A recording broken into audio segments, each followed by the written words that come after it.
yet. And Rob's in the queue, so. Nice.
All right, everybody, we are live here at Fish North Georgia. This is Tuesday, right? All day. It is Tuesday. Tuesday. So, guys, listen, if you guys knew what went on before the show and how we get this stuff to actually work, you guys will be running amazed. around. We have been sweating. Listen, I hope you guys can actually hear us. Let's just go that way. Yeah, maybe they can. Yeah, how's the audio in the How's the comments? audio? Can we We- hear everybody? Can we see everybody? Yeah, we're hitting buttons and trying to get this stuff to work. So anyway, glad you guys could join us tonight. We got a great show for you guys. Got the crew in the house. Rob Wroblewski with the NPFL is going to be joining us here momentarily. Clear all around. T-Tom's gave us a thumbs up. I like it. Listen, I'll tell you what. I just wish you guys knew what went on into this. So let's go ahead.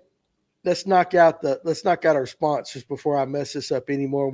Everything's working. All right, let's do that. So we got our buddies with Sonar Pros, the official sonar installer of the live well, 770-530-4505. Trent Palmer and the gang off of Highway 369. Take your boat where the pros take theirs. Get it done right the first time. Get it done by the best in the business, and that's Trent Palmer and them. And if you go over there, tell them the guys at Fish North Georgia sent you, that you heard it here first. So appreciate the guys at Sonar Pros. And then we got my buddy Kevin Underwood with Lipsticker Fishing, 678-459-8419. Kevin at lipstickerfishing.com. Check out his Patreon, patreon.com/lipstickerfishing. Listen, book a trip with this guy. I'm telling you, it's some of the best money you'll ever spend, especially if you're on Lake Lanier and you want to know all about what's going right there. And he's a super good guy. But if you can't book a trip with him, check out that Patreon and you can follow him live on the water and see what's going on. It's a great thing. So we appreciate Kevin. And then we got the best rod sleeve on the market, bar none. I don't care what anybody else says. That's Evolve Fishing. You can check them out at evolvefishing.com. We got them here at Fish North Georgia. Got all the nice little features. They float. That's a pretty cool one right there. If you just kick it overboard, they float. And, of course, if you throw it in that rod locker with all these exposed treble hooks, they will not get stuck. So evolvefishing.com. And then you got the best plug knocker on the market. You notice how we're getting the best of the best here? All the The best. best of the best. The money saver lure retriever right there. Guys, I'm telling you what, you definitely want to invest in one of these things. Goes through the water like a torpedo. It is by far the best plug knocker on the market. With all the money we spend on these expensive lures, you got to have one in your boat. If you're on Lake Allatoona, you need to check out our buddy Bill Payne with Bill Payne's Guide Service, 706-280-2305. Why not fish with a legend? Bill Payne is that guy. I was just telling somebody on the phone, I was like, I can't wait I'm fired up to fish Allatoona tournaments, but if Bill Payne's there, he's probably just caught every fish in the lake. Probably that. Him and Stephen Bardet and all them guys, they fish together a lot too. Guys, he also does seasonal smallmouth trips, and he does electronic trips too. So if you need to get your graph set up just right, Bill Payne's your guy, 706-280-2305. And then if you're on Lake Lanier and you want the best looking guy in fishing, That's Brooks Anderson fishing right there. Dude, he hammered them today. Too. He hammers them every day. Him and Kevin Underwood, to me, are the two best guides on there. That's my feeling. Check him out at brooksandersonfishing.com. Or, hey, listen, check out his YouTube, Brooks Anderson Fishing. He's always putting out great content over there. And listen, if you got a younger angler in your family, he will set them up on a path to success, teaching you spotted bass on there, where they're at, why they're there, and how to catch them. So that's Brooks Anderson. We appreciate that. Let's go ahead and do Fishers of Hope while we're right here. Guys, listen. Tony, if you're on here, I know you're going to correct me, but I believe it's the 11th. I said August. I am way ahead of my time. It's on a Friday. April 11th. Is that the right date? That's next Friday. Next Friday? That's this Friday. This Friday. Mhm. Yep. I hope it's the 11th. Yeah. He sent me an invite on Facebook. Listen, Tony, what'd you say? He sent me an invite on Facebook. Listen, they got a banquet going on. Fishers of Hope right there. I'm going to be there. I'm going to be doing a little speaking. Hopefully I show up on the right day. But also, too, listen, they're giving away they're doing a raffle. And I put it on the page before. I got to put it back on. They're selling tickets. You can get, it's either half a hog or a whole hog.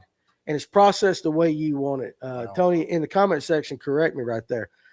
I've got them here at the store. I believe they're, gosh, dog it, it's been one of them days. I believe it's $20 a ticket. They might be a little bit cheaper like that. You can buy them through us. They're going to raffle it off that night. I'm buying $100 worth because, listen, that's a lot of pork.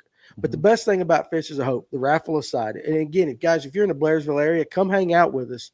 They're serving barbecue, and that's the best. That's some of the best stuff out there. But listen, these guys throw tournaments to help people in need. Check them out on Facebook. Follow them. They'll always post what they're doing. Or if you got someone in need or any ideas or want to help them, reach out to them at fishersofhopeministry@gmail.com. I'm telling you what, Tony and them, great people. You want to be associated with them. And let's go wide. Let's go wide and hit our buddies Turner Tires, 706-253-3339. If you're in the Jasper, Georgia area and want an alignment or tires, they're the place to go. Okay, so it's one for $5, 5 for 20. Tony's over there like, dang it, Danny. It's a whole hog, a whole pig. So processed yep. the way you want it. Processed. That's a lot of pork. Yeah. And listen, do our pigs come from America these days, or we get them from overseas? I don't know. Who knows these days? The tariffs might be messing with the pigs. So the pig prices. So you guys got a chance. Hit me up on Facebook. I'll fill out a ticket for you. Okay, you can Venmo me or PayPal me the money. I'll make sure Tony and the guys get it. But I'm going to buy $100. So even though I want you guys to buy it and help them out, I hope none of you buy it so I have a better chance of winning that pig right there. But it's a great thing. And so appreciate you guys. Now, Rob, go ahead and pull Rob in. Beautiful Rob.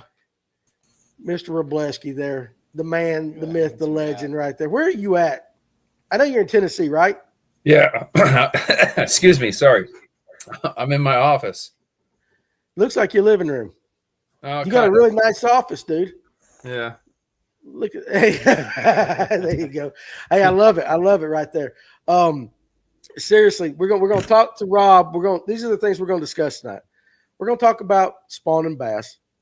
And I got Tony and Clint in the house and Alex back there. Alex don't have a camera because we can't fix. Did you fix it? I mean, I got one, but You got one, but it's a little jacked up right now. And we got Rob. We're going to talk about spawning bass. We are also going to talk about, and we might as well cover it a little bit, the information rules with these professional tournament trails, given what happened with Scott Martin and several others. Definitely want to talk about that.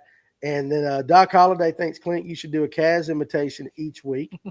So we'll do that. But we're going to have a lot of fun. So you guys in the comment section, bring your questions, no matter what, whether it's for spawning bass or this no info rule. We're just going to, 2 hours, we're going to talk like crazy about whatever the hell it is you guys want to talk about. And then T. Tom says, I work in live production, bro, and it always works until the show countdown starts. That's right, dude. This place, yeah. Listen, I think we got ghosts in here. You told me from day one there was something in here. Oh, I've always had this question. Every time I go to come here, my phone will pop up and be like, do you want to go to Two Birds on a Limb? What is Two Birds? Mine does that Right too. next door is the antique store. Two Okay. Birds on a Limb. Never made it that far. It's also code for the strip club right down the road right there. So I don't know. But anyway, all you guys, appreciate you joining us tonight. We're going to have a lot of fun with this. I appreciate Rob jumping on.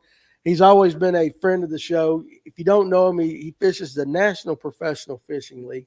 Has done absolutely good this year, dude. I'm proud of you. You've had some good finishes. You got your game going on right there. So just one event so far, but yeah, it's a good start. Listen, Yeah, You got another one coming in hot. yeah, you got one. When's your next event? I leave Saturday for Norman. Norman. You got Norman. Okay. Where are the elites at? I can't even pronounce that. Pascatank, Albemarle Sound. Say what? The Pascatank River and the Albemarle Sound. The Pascatank Rivers. Jim Wright. How about this? Let's go ahead and jump on some questions. I think this is a question. Yep, it is. I've been pre-gaming a little bit. I have a tournament this weekend on Weedawee. Yep. On Weedawee, Deep Lake, and going to be muddy. How would you approach it trying to find bass? I'm going to let you answer that first, Rob. So it's a deep, muddy lake. I would say I would throw probably something red. I know it's they're getting ready to spawn this time of the year, or they're already spawning or post spawn or wherever you're at. So I would throw, if it's muddy, throw something red, something gold, like a big old gold spinner bait, something power fishing and that kind of thing. Fish obviously going to be spawning, so you find like a stick or something that they can hold onto and flip a jig and bit. Just don't get discouraged if you don't get bit right away. I mean, because it's dirty. So I would flip it a couple times, just different angles and stuff like that, to try to get it to bite. Yeah, for sure. Now, Tony, you are our resident Weedawee expert. Yeah. You answer that question. So I was just there Saturday. Yeah. And I threw a big swim bait to start with just because I'm addicted to the swim bait for some reason right now. Didn't have any takers on that. So blowdowns with a green pumpkin jig with a little bit of purple. I won't tell the other color that's in it, but that ought to be good enough. A little bit of purple in it. 6 largemouth, one spot all day. I lost one that was 3 and caught 2 that was 3. Are you saying it's got a third accent color? It does have an accent color. I do know the color, but You I do know promise the you. color. Hey guys, listen, I want to show you this too. Oh, here we go. All right, so Tony Column Fishing. All right, Tony's got a YouTube channel and all this stuff. TikTok, all of them. TikTok. He does all this stuff. You need to. It's on Shopify. So the stickers aren't on Shopify, but the shirts are. If Okay. you go to my bio and TikTok, I haven't put it on all the rest of the social media yet, but if you go to the bio and TikTok, you click on that, it'll take you to my link tree, and the Shopify account's now linked in there. You need to get you one of these shirts. Can you turn around? I can. Look at the back of this shirt. Now you might have to bend your big ass down. Bend down a little bit. Big Squat it, girls back it down. don't want a little worm. Big girls don't want a little worm. Everybody needs that T-shirt right there. And if you go to his whatever the heck it is he just said, you can support Tony and get that. But I got a sticker right here. That's mine, actually. You just Oh yeah, mine's on the desk right there. So big girls don't want a little worm. Listen, all these guys have social media and all that. Anybody associated with a podcast, I want you to go support them. And they got companies that they represent and all that, because we're one big family here, and you guys are too. And so go buy you a shirt, and Tony's going to give me one free. In fact, you see this hat right here? It's Netman Co., I guess, company like that. Had a customer come in today and give me this hat, and you just got to represent people, especially the little guys. So, but yeah, I think it's awesome. Appreciate it. I think it's awesome. Jim, every blowdown I went to had fish on it. Every blowdown. All right, so there you go. So go do that. Hey, Rob, KJ said, listen, this is pretty good because, like, I already know how cool you are. He's my buddy right here. But fished with Rob and my buddy Eddie from Naples, coolest pro I've ever met. Wish him the best of luck the rest of the season. Well, thank you, KJ. Yeah, I remember that day. So I let KJ, Eddie, one of my good friends from Naples, where I'm from, came down, visited me, and we met up with KJ, and I kind of just let them do their thing, and I was sitting on the cockpit just looking at my phone, probably on TikTok or something, but they were whacking the crap out of them. It was fun. That's awesome. Like that. How does it feel to be known as the coolest pro to somebody? Apparently there's a lot of cool pros out there. So Dude, I fished qualified too. Listen, you are a cool dude. That's why I like it. And here's the thing too, is like Rob will always, anytime I call and ask him, hey, can you jump on? Can you help us out? If he's in town, he ain't fishing tournament, he is always available. So I appreciate you. And hell, even if he is night before a derby, still jumped on. He So will that's jump pretty awesome. on like that too, drinking. And whatever. he's always liking my Facebook pictures, especially when my legs are out. So Oh, dude, you got some sexy ass legs, you know. Listen, seriously, this guy takes his nutrition and his workout seriously. Yeah, you look good. one of us has to. Well, I'm doing 8-ounce curls right now, right there. So anyway, John G. Wilson, serious question. I have a question. What do spawning bass do after a storm we had like yesterday? And I'll preface this. We fished Latham over here in the electric only tournament the other day, and I was telling the guys, I seen tons of beds. They just had bucks on them. I seen 2 beds that actually had a couple of, let's just say a couple doing their thing, but they were really, really small. And so we skipped those. But for the most part, everything we saw had a buck. I didn't see the first big girl pull up. Maybe some of the other ones, some of the other anglers did, but we didn't see it. So even with a buck, Rob, what do they do? What do you think they do when you get a big storm?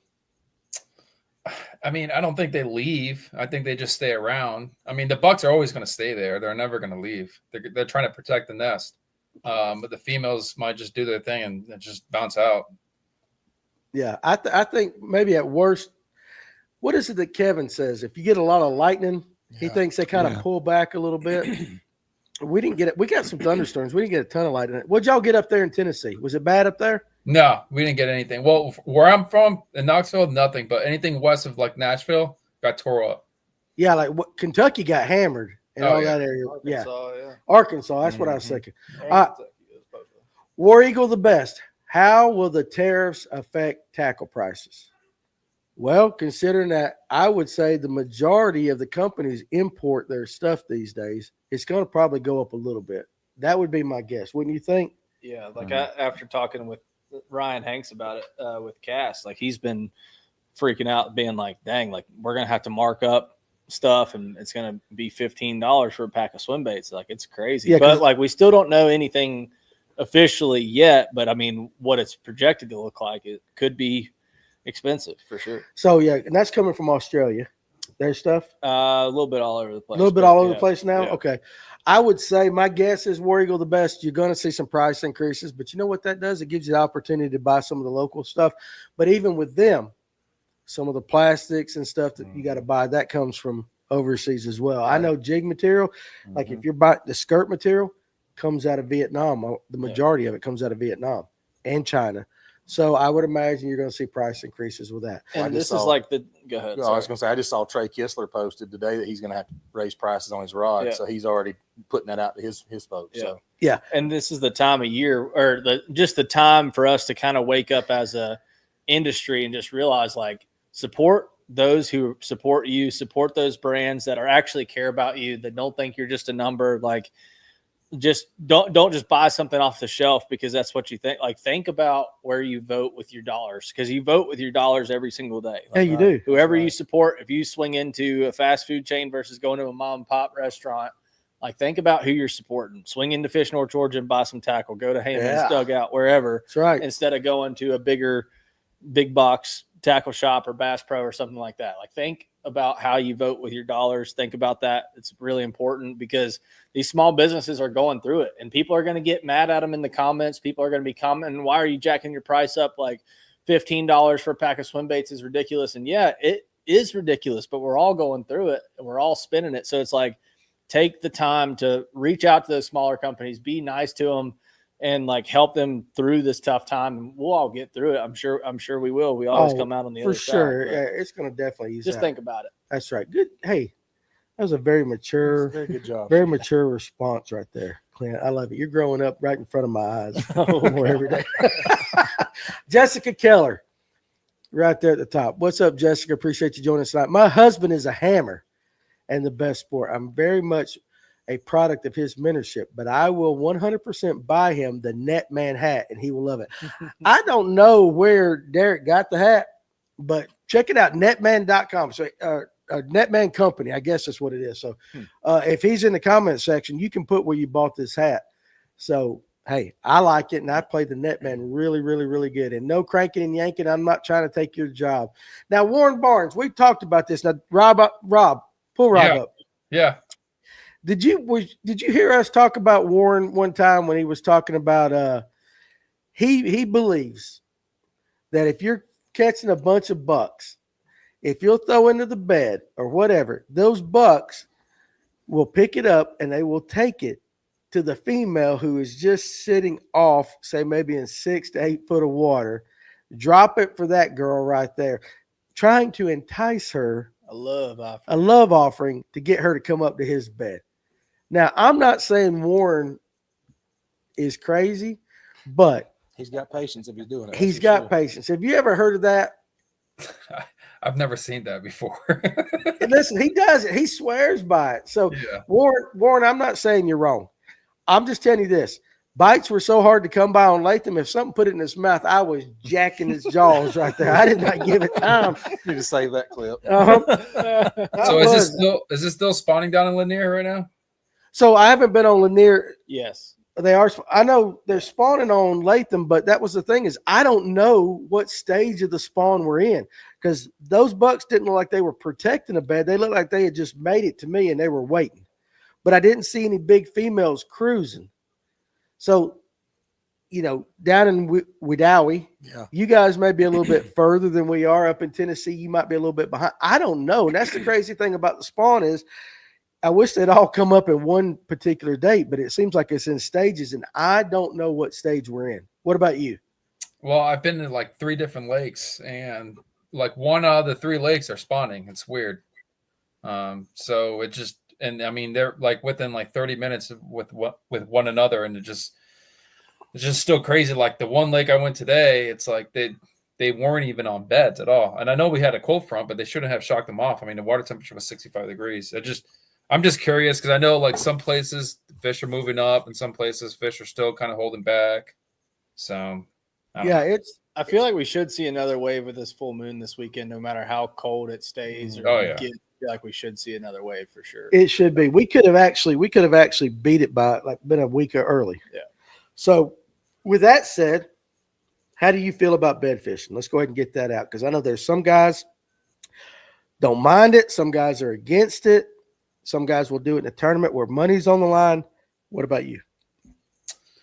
I mean, I love bed fishing. I have different ways of catching them if they're not biting specific things. My advice is if like you're fishing a tournament and you're practicing a couple days before, don't get like your hopes up if you see like 5-6 pounders in a row and then you mark them and then 2 days later you go back and they're gone because that's just what's going to happen.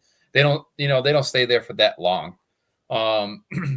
But yeah, I mean, this time of the year is it's very intimidating because I mean, a lot of times you do see the big females and they'll just sit there, they'll suck around and stuff like that. Like I think we've talked about it like last show. I mean, I like to catch them with a big glide bait. I mean, that's that or a wacky wig. I mean, those two down are my 2 favorite things to throw at a spawning fish. So if you can't get the female to bite the wacky wig and she just spins around, if you throw that glide bait and just let it sit in the nest and just kind of like let it sit there, they get pissed off and they're gonna try to nip on it, eating it, and all you need is just one reaction for you to set the hook and see what happens. I mean, I love throwing a glide bait during the spawn. It's my favorite time of the year. Yeah, I know you. I remember now you saying that. I will say this: that every fish I caught Saturday was on a weightless wacky.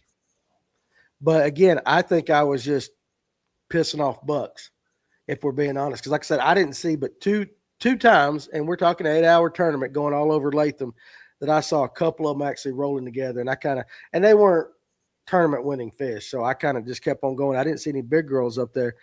But if you throw anything with a buck, just as soon as he makes the bed, he's going to pick it up and carry it off. And I guess we could do what Warren said and just let it take it to the female or whatever. And hope, Danny, I know what you did wrong. What'd I do? Big girls don't want a little worm. That's right. But I threw listen. I threw a full size worm. I wasn't throwing a daggum Ned rig. But what's funny is that I didn't see those females with as many beds as I saw. And I bet I probably counted 40. I didn't see anything that had a big female locked on, catching them right in the act of, love making or whatever. The biggest fish that I caught was about a 3.5 pound buck. And then the 2 couples that were together, those fish are like 2 pounders. So could we have missed it already? Honestly, do you think? Because the water temp was in the low 60s. Could I be late? I think they had I think at the end of March when we had that warming trend, I think they had a first wave that came in. I think we're like right in the middle of it right now. So, I mean, this is for like, I would say Georgia, South Carolina, North Carolina, Tennessee, Bama, North Alabama, Kentucky. I think we're like right in the middle of it, in my opinion. I mean, I could be wrong.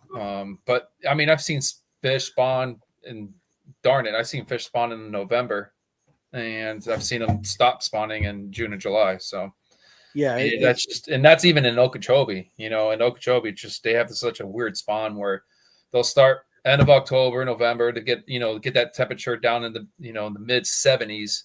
And then they just get activated. And then it's just that obviously your heavy spawn is going to be during early spring. I mean, everybody knows that, but fish spawn all year long. I think females spawn right away. Like the big females, the big ones, they'll do it first thing, get out of the way, regroup, get fat, and then come back and do it again. So, yeah, that makes sense. Scroll up a couple. I think I missed a couple of questions that were up.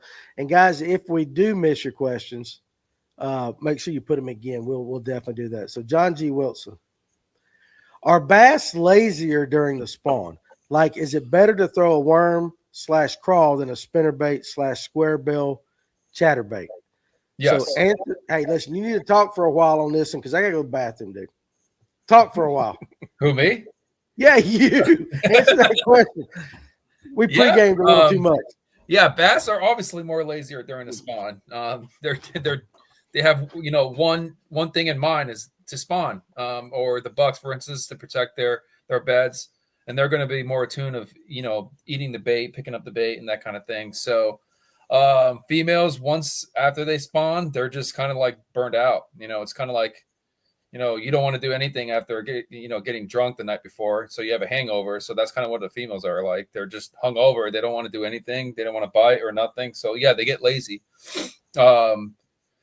But yeah, when you can get them both, on the bed and stuff like that, I mean, I would definitely throw something that they don't have to like move and chase and stuff like that. So that's why I'm saying, like, if you get a glide bait or like a jerk bait or a crawdad, a speed crawl or a wacky rig and set it right in the middle of that bed, and just don't move it, they'll go back and forth, and eventually they'll eat it. So, but like my advice too, if you're fishing a tournament and you see an absolute giant on the bed, unless you have like a good bag and you can like gamble with it, don't sit there and spend hours and hours on the bed.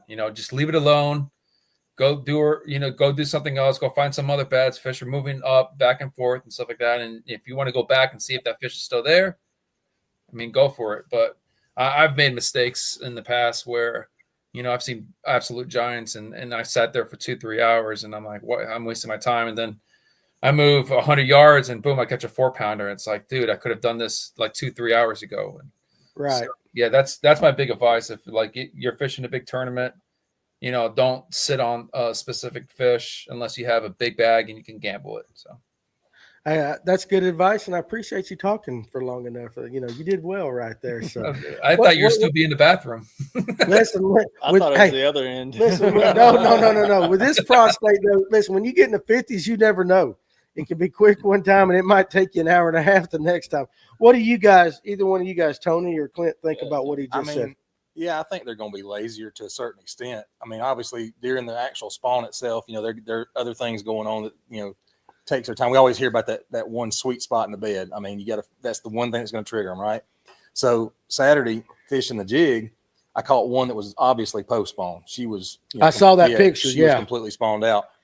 She hit the jig kind of soft, but pulling her in, she didn't fight. I mean, she fought a little bit, but nothing. When I got her in, you could just tell. Like I did my typical take the picture and I had it on camera and all that stuff. And when I released her, she did not want to swim off. Like she just, I relipped her like 3 times trying to get her to kind of stay where she would recuperate. So you can tell they're burnt out. Like you said, they're absolutely burned out. They're ready to, but eventually they'll start eating enough and they'll pick the energy back up. So yeah, I think they're still going to be a little lazy, right? Like in the middle of the spawn, post spawn. Well, how do you feel after you get done? Yeah, well, we ain't all young like Clint. I take a nap. That's what I'm saying. We take a nap. Now, Alex, you're young. What is your post-loving ritual? Am I young? You are young compared to me. Like that. So, Brad Silvers, how will this cool front affect the largemouth bite and spawn? I will say that 2 of the 3 we weighed in were largemouth the other day. What's your guys' take on that? Does it affect largemouth differently than spots?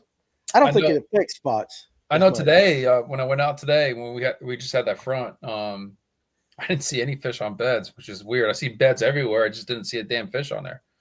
Right. So maybe this front did kind of push them off. But like I said, the water temperature was in the mid 60s. I don't think it would affect them that much. But I could be wrong.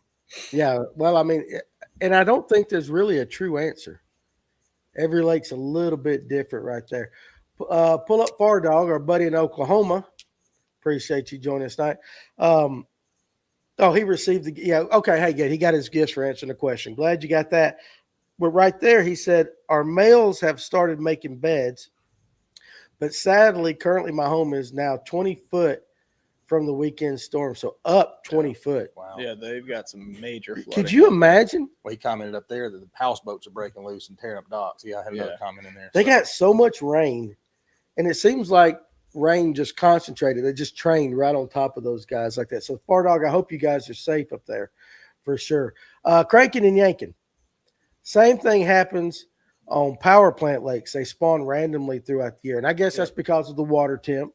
I caught them on bed on a power plant lake in Texas, and it was November. Like Wow. it's crazy. Just when the water hits right. Yep. And you probably saw a lot of that. Yeah. Down in Okeechobee, down in Florida, like that. You talk about they basically go on bed, Rob, when you were down there October and November. Yeah, October, November, and I've seen them in June during the bluegill spawn. I've seen them paired up, rolling around with one another, and I'm like, really? At the water Right. Really? Like it's that much, and they're still doing their thing, but they are. I mean, they just. I mean, I think fish. There's fish that do that all year long. It's just you're going to get the higher percentage fish during the spring. We all know that. Yeah. Yeah, that makes sense. I've got a question for Rob. So throw it out there, and I definitely be careful with this question too. If you can't answer it, I understand because considering the tournament next week. But when you're thinking about the spawn and you're thinking about on a herring fishery like Lanier, how do you? Are you going up shallow for the largemouth, or are you starting to chase early herring spawn stuff, or is it kind of a little bit in between, or like how do you choose which one to go for? Is it just a matter of practicing and trying to put your time on whatever you think you can catch bigger ones on, or do you think how do you approach that? So like I think you're a little bit further south than me, so you're like a couple weeks ahead of us with the spawn. So what I would do is I would probably focus on the herring spawn. So fish shallow. If you see fish blowing up on the shoreline, I mean that's what I would do. That's like I said, the females spawn early. The big females, I'm sorry, usually spawn first thing. So a lot of those fish that you see during the herring spawn are usually those big females chasing the herring. But yeah, I would still try to go and see if you can find. I mean, there's still big bucks out there that spawn. I mean, I've seen 5 pound bucks on beds, which is a big fish for Georgia. But like Lanier, what's it taking for weight now? Like 22, 25 to win it now? It took 25 this past weekend. It's stupid. Yeah, it's dumb right now. But the thing is like some of these fish are still pre-spawn. Like some of these spots we've been catching, like we had 23.5 on Saturday, and those were all pre-spawn spots. Did you catch them deep? Just out of curiosity? Yeah, deep main lake stuff. No, I've been catching a lot of my fish stupid shallow. I mean, I went to Watts Bar Saturday, and right next to the ramp in this little cove, I could see it when I was walking down the boat. I saw a white spot and I see a fish on there. I was like, okay, I'm going to go back to it later.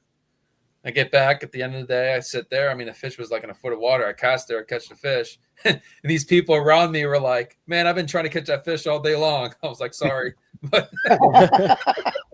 that's why you're a pro and they ain't. Yeah. So a lot of the comment sections are talking about people catching, Dave Aldridge said, early spawn, and this is the second wave, usually spawn on Lanier a week or so before Gunnersville.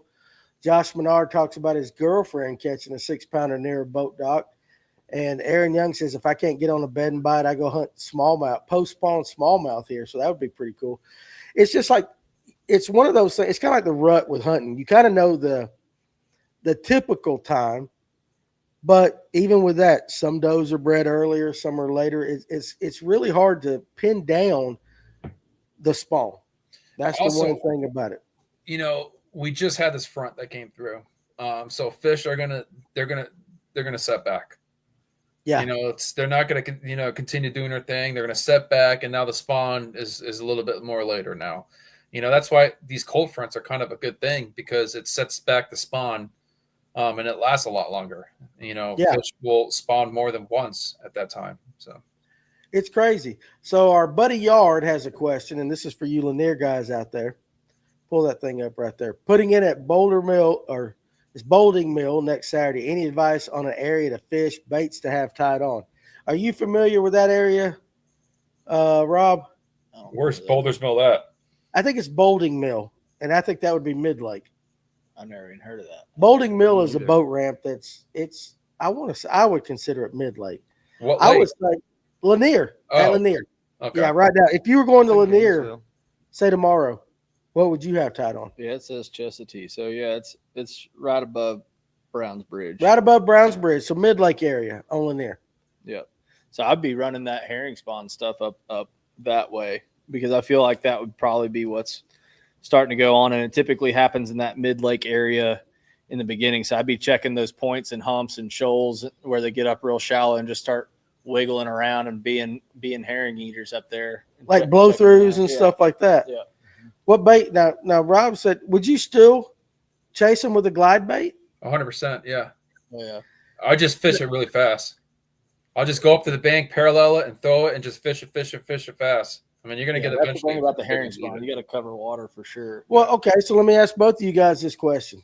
So if you have one show, say you're throwing your glide and you have one show, but it doesn't commit to it, what are you turning right around and going back after it with? I'll just leave it alone and keep going unless it's a bedding fish. Okay, so if they show and they don't hit it, you just keep on going. Yeah, I mean, once they see you, they see the boat, they're gone. Okay. Yeah. We got a landscaper out there. Right now it's what? What time is it? It's 8:30. It's 8:30. It is dark pitch black outside. dark, and he's blowing off our walkway right there. So hey, gotta love his dedication right there. So I was gonna say, so last year I fished a tournament on my first tournament on Lanier yeah. in April, and we went at the end of the day. Finally, we went shallow, and I won't say where, but it's near Bolding. That's where we put in at. We went shallow, little blow through, largemouth and spot stacked up, jerk bait.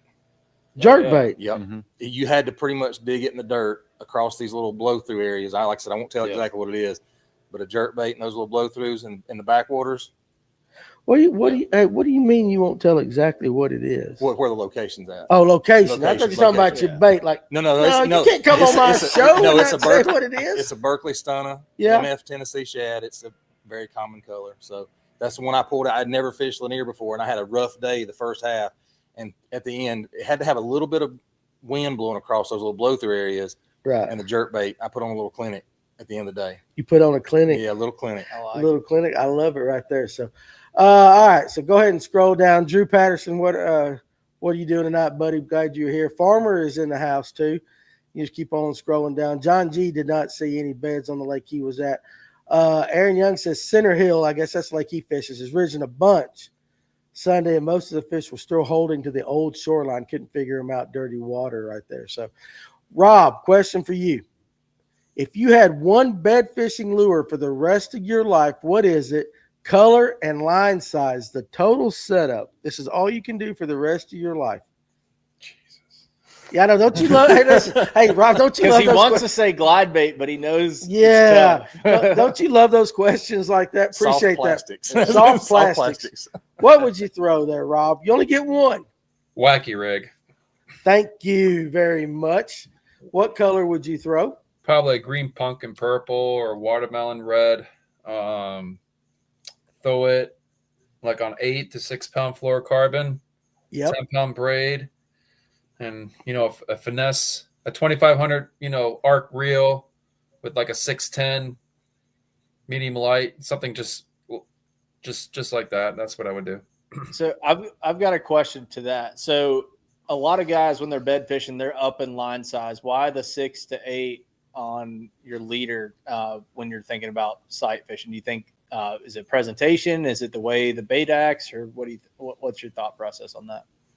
I think it's more of a comfort level thing. I feel just like if they're pressuring, if they're just this fish are being pressured, and especially spawning fish, if you want to get them to react, they don't react right away. I think throwing a lighter line is.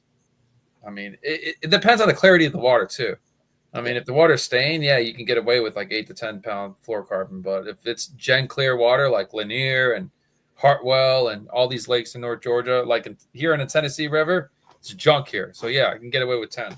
But no, on those herring lakes and that gen clear water, I mean, I would, 6 pound fluorocarbon for sure. Trying to think, like when I was fishing Blue Ridge a couple years ago during the spawn, and that lake is very, very clear. Man, I had to go down to almost 4 pound test, and I did at one point, but I snapped off a few times. But yeah, just to get them to bite, and I can tell like the lighter line you use, that the more they get more attuned on the bait. What determined that? So like you're not getting bit on 6 pound. Like what was the fish telling you that made you switch to 4 pound?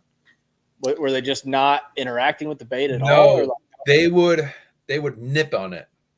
So they would nip on the wacky rig, but they wouldn't eat it. They would pick it up and just play with it. And I'm like, dude, eat the damn thing. So let me just try the 4 pound fluorocarbon. Let me just try it, for giggles. And it worked, but awesome. You do break off if you're not smart with it. It's so hard because like you got to set the hook. And it's not like a smallmouth, a lot of times if it's like a Ned rig or like a drop shot and the hook's exposed, a lot of times you can get away with 4 pound. I know a lot of Japanese guys throw a 4 pound, 6 pound leader. So like, I mean, 4 to 6 pound test, that's probably obviously that's the lightest I would ever go with leader when it comes to bed fishing. That's crazy, but it makes sense. Alex, what would you throw if you only had one bedfish bait for the rest of your life? Just out of curiosity. Probably a shaky head.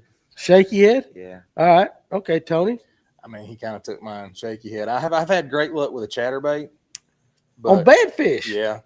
I mean, you're still, I talk about using it almost like a jig anyway. Yeah. And I'll throw it with a white chatterbait with a fluke trailer on there, and I'll drop it.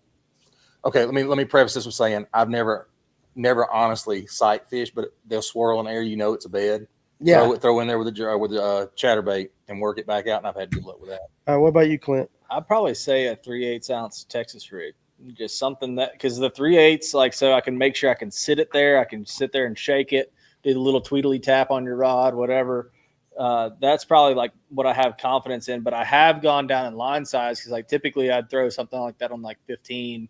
Or something like that, and I've noticed with bed fishing that I've had to go down to 12 and try to because it is like the line size I do feel like makes a big difference, and I've always thought of it on the bait caster standpoint. And that's why I was interested to hear you talk about it on the spinning rod. And when you think about having a wacky rig rigged up and you're already throwing it on 6, like you don't want to have to like have 2 different wacky rigs tied on. Like if you're gonna go skip it under a dock or bed fish with it, like it's nice to have the same setup that you're used to. So I think it makes sense. That makes sense. So every fish I caught, with the exception of one the other day, was on a wacky rig. Now I throw mine weightless.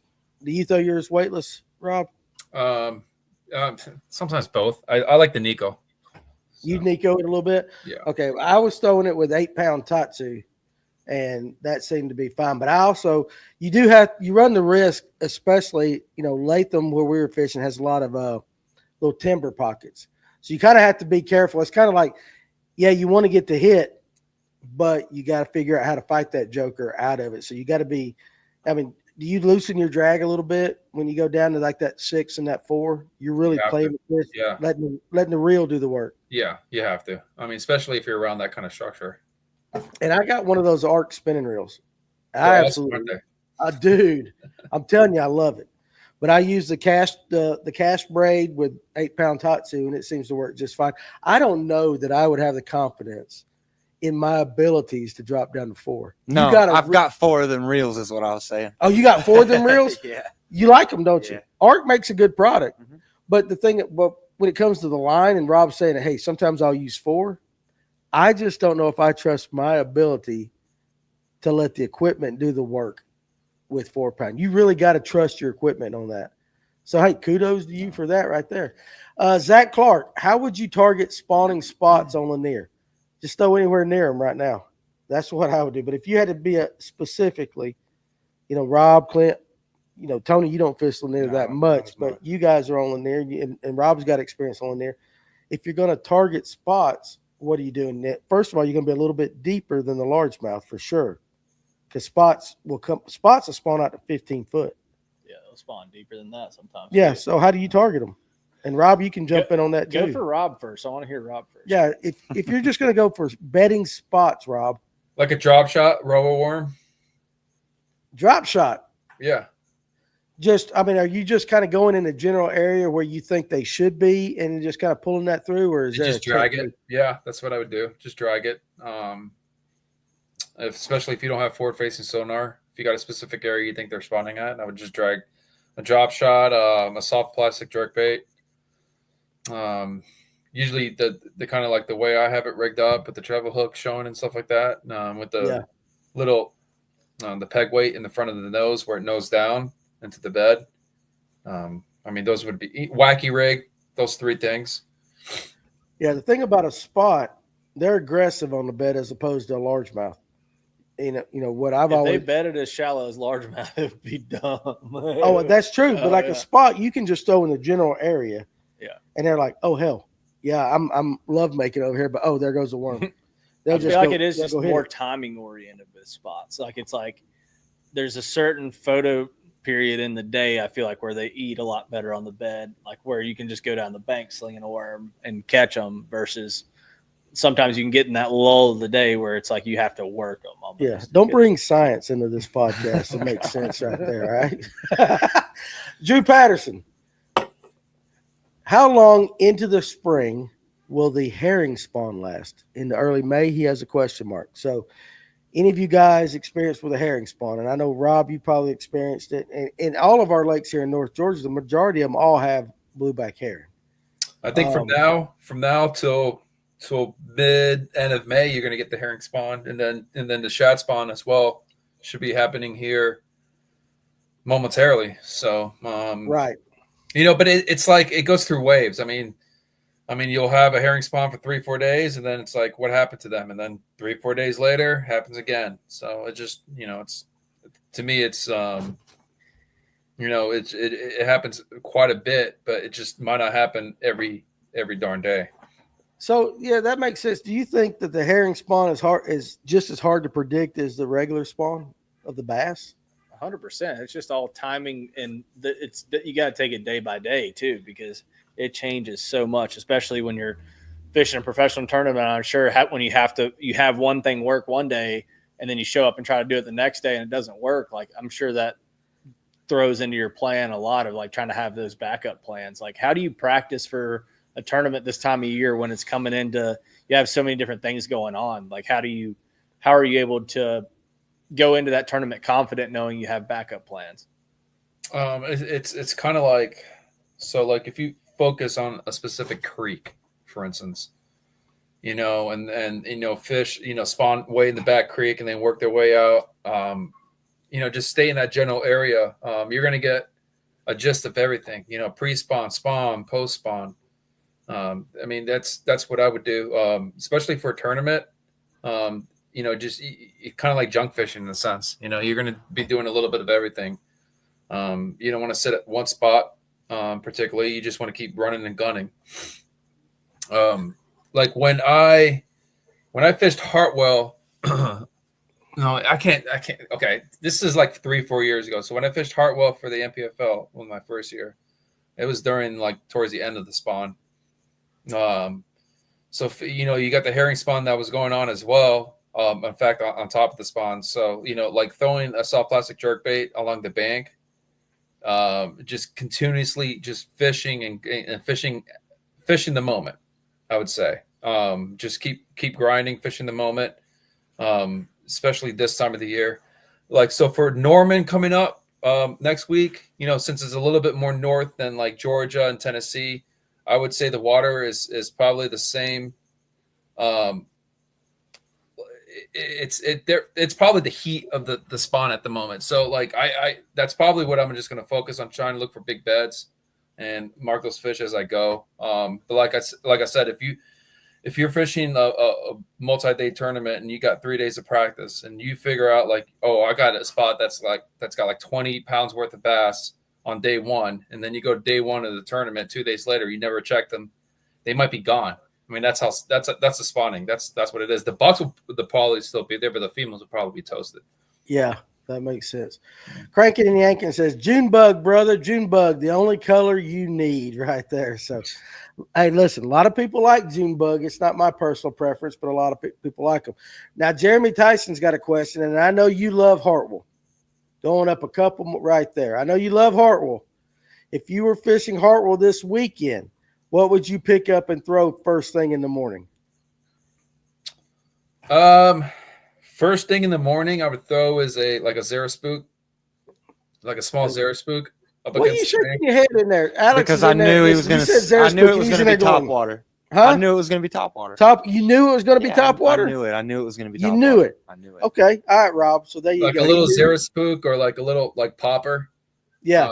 First thing in the morning, especially off the like I would hit points, the second points, first points, the second points, the little channel swings and stuff like that to get that early morning bite in Hartwell. And then I would, a glide bait right now, Hartwell, a wacky rig, soft plastic jerk bait, just go down the bank and just do that. Like if you can see the fish coming before that fish sees you and you chug that glide bait, about 70% of the time, I'm telling you that fish is going to eat it or get like interested in it.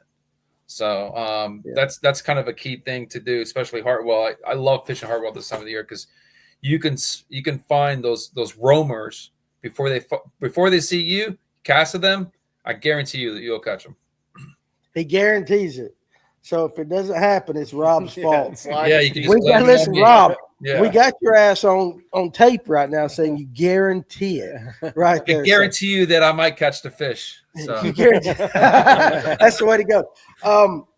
Pull up Brad Silver's question out there at the top. Now, we've talked about how the weather and the cold front might affect the bass, but we haven't talked about it as far as the shad spawn.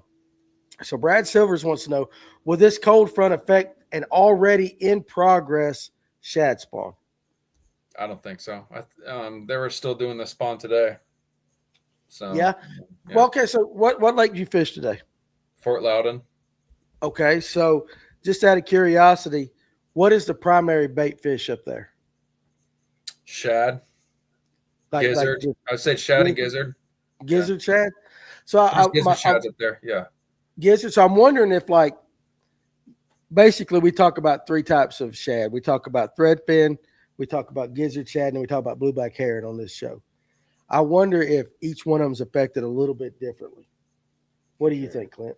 Or Tony, you can say that too on Widowie. It's got to be like smallmouth spots and largemouth all act a little bit different during the spawn. So I feel like with bait fish, it's got to be the same. I mean, I feel like it's pretty unanimous across all fish species. They're going to act a little bit different in what they set up on and when they move, where they go. Like you can find shad spawn and herring spawn stuff at the same time, but sometimes it's completely different areas. So yeah, I feel like it's got to be a little different. Widowie. What goes on Widowie? It's about. I mean, you're still talking about the same thing. I think. I mean, what's the primary bait fish on Widowie? Shad. Yeah, you say regular shad. You have probably some gizzards out there. No blueback that we're aware of yet. It's coming. Hopefully. It'll be coming. I say hopefully, but anyway, I mean, so I think it goes back to like Clint was saying, it affects everything different. But then you got to think of the size of the bait fish. So you get some of the bigger gizzards or the hickory shad that get real big. They may still do their thing because they're not affected as easily as the smaller ones are. So I mean, you're like Rob said, you're still going to have. I think you're still going to have spawning bait fish no matter what. I mean, I don't think we're going to see that drastic of a change to really affect it a whole lot. Yeah, because, I mean, it's not like you're coming in with a 30-degree next day cold front and all that stuff. Go ahead and pull on up a couple comments. What's up, Tim McGuire out there? I believe he's copping tonight. Copping tonight right there. Laughing. So, but Far Dog right there in the middle. And Daniel Deadweiler, I'll just say he said 4-pound test is all you need. So, like, dude, you got some gonads right there. You just got. That's my friend. Huh? That's my friend. That's your friend? Yeah. He's got some trust in his line there. Pull up Far Dog right there. So my favorite bed fishing lure for beds are a yellow magic popper or a Spro hollow-bellied frog, as long as it has orange belly on either. So, Rob, with that, how much does color affect what you're throwing at a bed? You talking about glide baits, a wacky worm. How much does color play into that? Color plays a lot to it. Throwing a frog, I haven't thrown a frog on a bedfish since I lived in Okeechobee. And the only really color I would throw is like probably a white color or bluegill color. Right. Yeah. So I've never seen.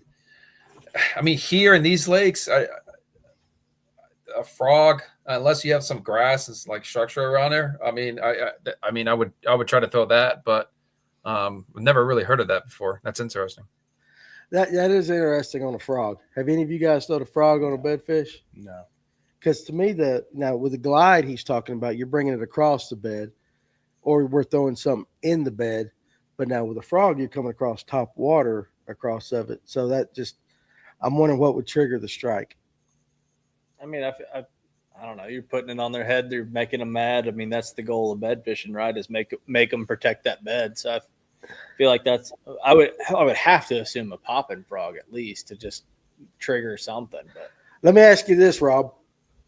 So Jesse Millsaps had been on the show a long time ago, and he talked about, and he's one of the, at least in this area, what guys say through the grapevine is one of the better bed fishermen, sight fishermen in this area.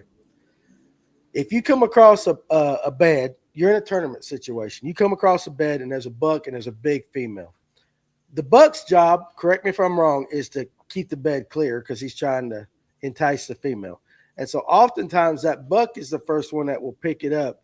And if I'm not mistaken, he says he'll let the buck take it off, drop it. He won't set the hook. The buck will come back, he'll make another cast. And that buck will do it 2, 3, 4 times, however many times. And eventually the female will just get pissed off, kind of like my wife at the buck not doing its job, and she'll take care of it. How do you approach that? Have you ever heard anything like that? Yeah, I've heard of things like that before. Going back to, I think Tony mentioned about throwing a jerk bait. I like throwing jerk baits as well on beds. I mean, like if a female's acting like really timid about it and eventually she gets pissed off, I mean, I wouldn't spend, like, it's like a gamble. So if like I have a good bag going on and I see a pretty big female that I feel like, okay, I'm in contention for this, or I'm in contention of getting a good check. But if I catch this female, then I know I can move up big time or have this secure the win. Then yeah, gamble and try to fish that fish until the bell's off. But if you're still like trying to get a limit, if you still don't even have a good bag and you're sitting there trying to fight that female for an hour or 2 or 3 and it's not biting, leave, get out of there, continue fishing. There's no sense of you staying there. I mean, what I would do is if I'm desperate, I would fish there for about 30 to 45 minutes. I'll give me that time. If she's not biting, leave there, do something else, come back. She might reload. She might be a tuna beating again. So, yeah, that makes a lot of sense. All right, so there's a lot of good questions up there. Now, guys, we're getting ready to do the question of the night, and then so if you have put if you have a question up there that I have not asked Rob or any of the guys yet, I want you to rewrite it. Is that the right way to say? Put it back in the comment section after we do the question of the night, because I want to get all of them. A lot of good questions in there, and I don't want to miss them. But right now, we're going to do the Serve IT question of the night. This will be a good time to take a bathroom break. Rob, look, he done took off. He's taking a bathroom break. I'm going to do the same thing because Clint's going to read the question. Yep. So I don't even know what the question is. Clint's going to read it. But to the winner, you're going to get a Spro Megalojohn tonight. in the pearl shad color. We're talking about bigger baits tonight, so I thought this would be a really good one. But let's go ahead and pull up our buddies at Serve IT. If you guys have a company, big or small, that's looking for a one-stop, all-inclusive IT managed solution, Serve IT is the company for you. Customer service oriented, American-based company that will solve your problems from start to finish. When you call up and have a problem, they are committed to getting it fixed. And of course, they also keep your systems running smooth. So go to serveit.com, check them out. Again, whether you're a big company or a small company, they do it all. And if you are an individual that's looking to change careers and you think IT might be the career for you, if you've got the right customer service oriented attitude, you're good with talking with people, you don't necessarily have to know IT. They can train you. Go to serveit.com, check out the career section, tell them that Fish North Georgia sent you, and you'll at least get a phone call, and maybe it's just the change you might need. So we appreciate the guys at Serve IT for sponsoring the question of the night. And Clint, you're going to handle it? I got it. All right. So how many answers? All right, we're gonna have 3 answers. For This is goodness a bit of a sake. layup of a question, so y'all better be ready. You better be typing fast. It's gonna be a nice, quick. So it's not a Kevin question. It's not quite Kevin question. So again, put the camera on me. Yeah. 3 answers. When you type something in, don't type in 1 answer or 2 answers. 3 answers. Some of you It's guys all got to give be it in the away. same answer. All at one It's got to time. be spelled right. Some of you guys will give away the answers because you'll do 2 and not the 3. And somebody's just sitting there and they will use your answers to win this prize. Okay, so give 3 Follow answers. directions. Huh? Follow directions. Follow the damn directions. 3 answers. Spell it right. 3 answers. I ain't even Not worried hard. about spelling. I Just am. get it freaking close. I'm Put worried 3. about it. All right, go ahead. Go. All right. So Bassmaster is on Pascatank River this week. The boys are practicing right now. Tournament's Thursday through Sunday this week, so y'all be watching on Bassmaster Live. Anyway, so the question of the night is the Pascatank River. When was the last time Bassmaster was at the Pascatank River? What was the year? Who won it? And what was their winning weight? I need pounds and ounces. So last time Bassmaster was at the Pascatank River, what year was it? Who won? And what was their weight at the end of the tournament? What was the winning weight? I need pounds and ounces. I'll be looking out for it in the comments. And it's got to be spelled right. And it's got to be spelled right. And if you put 1 answer in there, you're automatically disqualified. You're automatically disqualified. DQ. Why the hell you guys spell it right? Can't nobody watch this. I don't even know the answer, so Clint's gonna have to be watching. I've got it. You got to spell it right. It's literally the first thing that comes up if you type in. Oh God, he's giving them hints. Giving them hints. Oh hell, Google and go. So He's got it. JCS 123. That was quick. Look at that. See, I told you it'd be a quick one. 1981. Basil bacon. Basil bacon, 46 pounds, 12 ounces. Yep. Well, there you go. So JCS 123. You got to go to Facebook, message me, Danny Pruitt, directly, and give me your address, and I will send you this Spro Megla, John, right there. So appreciate you guys playing. I almost didn't have time to go to the bathroom. That was quick. John said I can't spell Cascatank. Well, that's the thing. When you put in spelling, Yeah. that's tough. Well, I mean, it was 2 minutes tough, I guess. So, It was 2 minutes and tough. Basil's the man, dude. Like, that was an inspiration for a lot of people growing up. Like, I feel like a lot of people really looked up to him too. So I thought that was pretty cool. Alex, do you even know who the hell Basil is? Coffee time. Coffee time. Oh, There yeah. you go. Okay, good. See? I like that. So again, guys, listen, we skipped ahead. That didn't take as long as I thought it would, but we missed a bunch of yours. You probably could still scroll up. It was only like 5 people answered, so Yeah. there's not a whole lot. Well, missing. normally it's like 52 people and they're just guessing stuff randomly. So, Yeah. but make sure you give me your address so I can get this thing out. In Sorry, the I mail let to you down, Kevin. Oh. On the question. You did. Like Kevin, if he watches this, like I bet his blood pressure will raise like 20 points. The bad thing is, before the show started, I'm trying to find questions. The only thing I can think is to go to Chat GPT. I'm like, well, heck, if you use Chat GPT, they can Google it. So I'm Yeah. like, it was a lost cause. That was a good question. Yeah, Kevin puts a lot of thought. Yeah, he when he said the other night that he went through every classic there was, and He counted the adds. days. He's doing math. He's doing all that kind of stuff. The weight one still freaks me. How much with gas in it or without gas in it? I was like, oh, it ain't got no gas in it. Yeah, I know. It's like crazy. So He's definitely committed to it. all right, so I see you guys' questions. We're going to get back Ton to of them. glide bait questions. Let's go there now. They Yeah, are. there was a Rob. bunch. John G. Wills. Well, so David Weaver, first of all, let's hit David real quick, and then we'll get to the glides. Because, Rob, do you throw a buzz bait this time of year, and what color? Yeah, black, overcast. What about if it's sunny? No, You're not throwing it at all. no. He's So throwing that only in chrome, overcast conditions are you Yep. throwing a buzz bait, and it's black. Yep. I got to ask, this is for me. Why? What does it make a difference whether it's sunny or cloudy? Um, Putting you on the spot here, dog. it's a secret thing. I don't know. No. It's just a preference thing. I think overcast days, a buzz bait top water during overcast days is a little bit better than them staring at a sun when it's blazing hot and it's the sun's out. I wouldn't want to hit something on top. That's just me. But yeah, especially this time of the year during this, like now, like today, for instance, when we had this cold front, first thing in the morning before the sun peaked out, I would be throwing a buzz bait. So what you're telling me is you're trying to put yourself in the mind of the fish. Exactly. Yeah, because if it's hot, you don't feel like eating, and you figure the fish don't feel like eating. I got you right there. I'm We're just getting like a a lot- fish, man. Yeah, hey, listen, you got to be the fish. You got to be the fish. So a lot of questions up here, and I think we can do this all at one time. When you say glide bait, what size, sink rate, color? There's another one right there from John G. What is John's question too? Like what you've been playing around with. Yeah, lately? what are glide some bait are you glides throwing? like? A lot of guys want to know what you're throwing, what color. Hell, just give us the brand and tell us what you're doing, man. Drop the juice. It's not a secret if I drop the juice, Give us a couple that Hey, you've been but playing around with. Rob, you know how this works on this show, dude. Yeah, got I know how it it's works. easy. I've been there and done that many times. Okay, so That's here right. it goes. Go ahead. Biggs Custom Baits makes a really good glide bait. So does Clutch Lures. But here's the thing with Biggs and Clutch.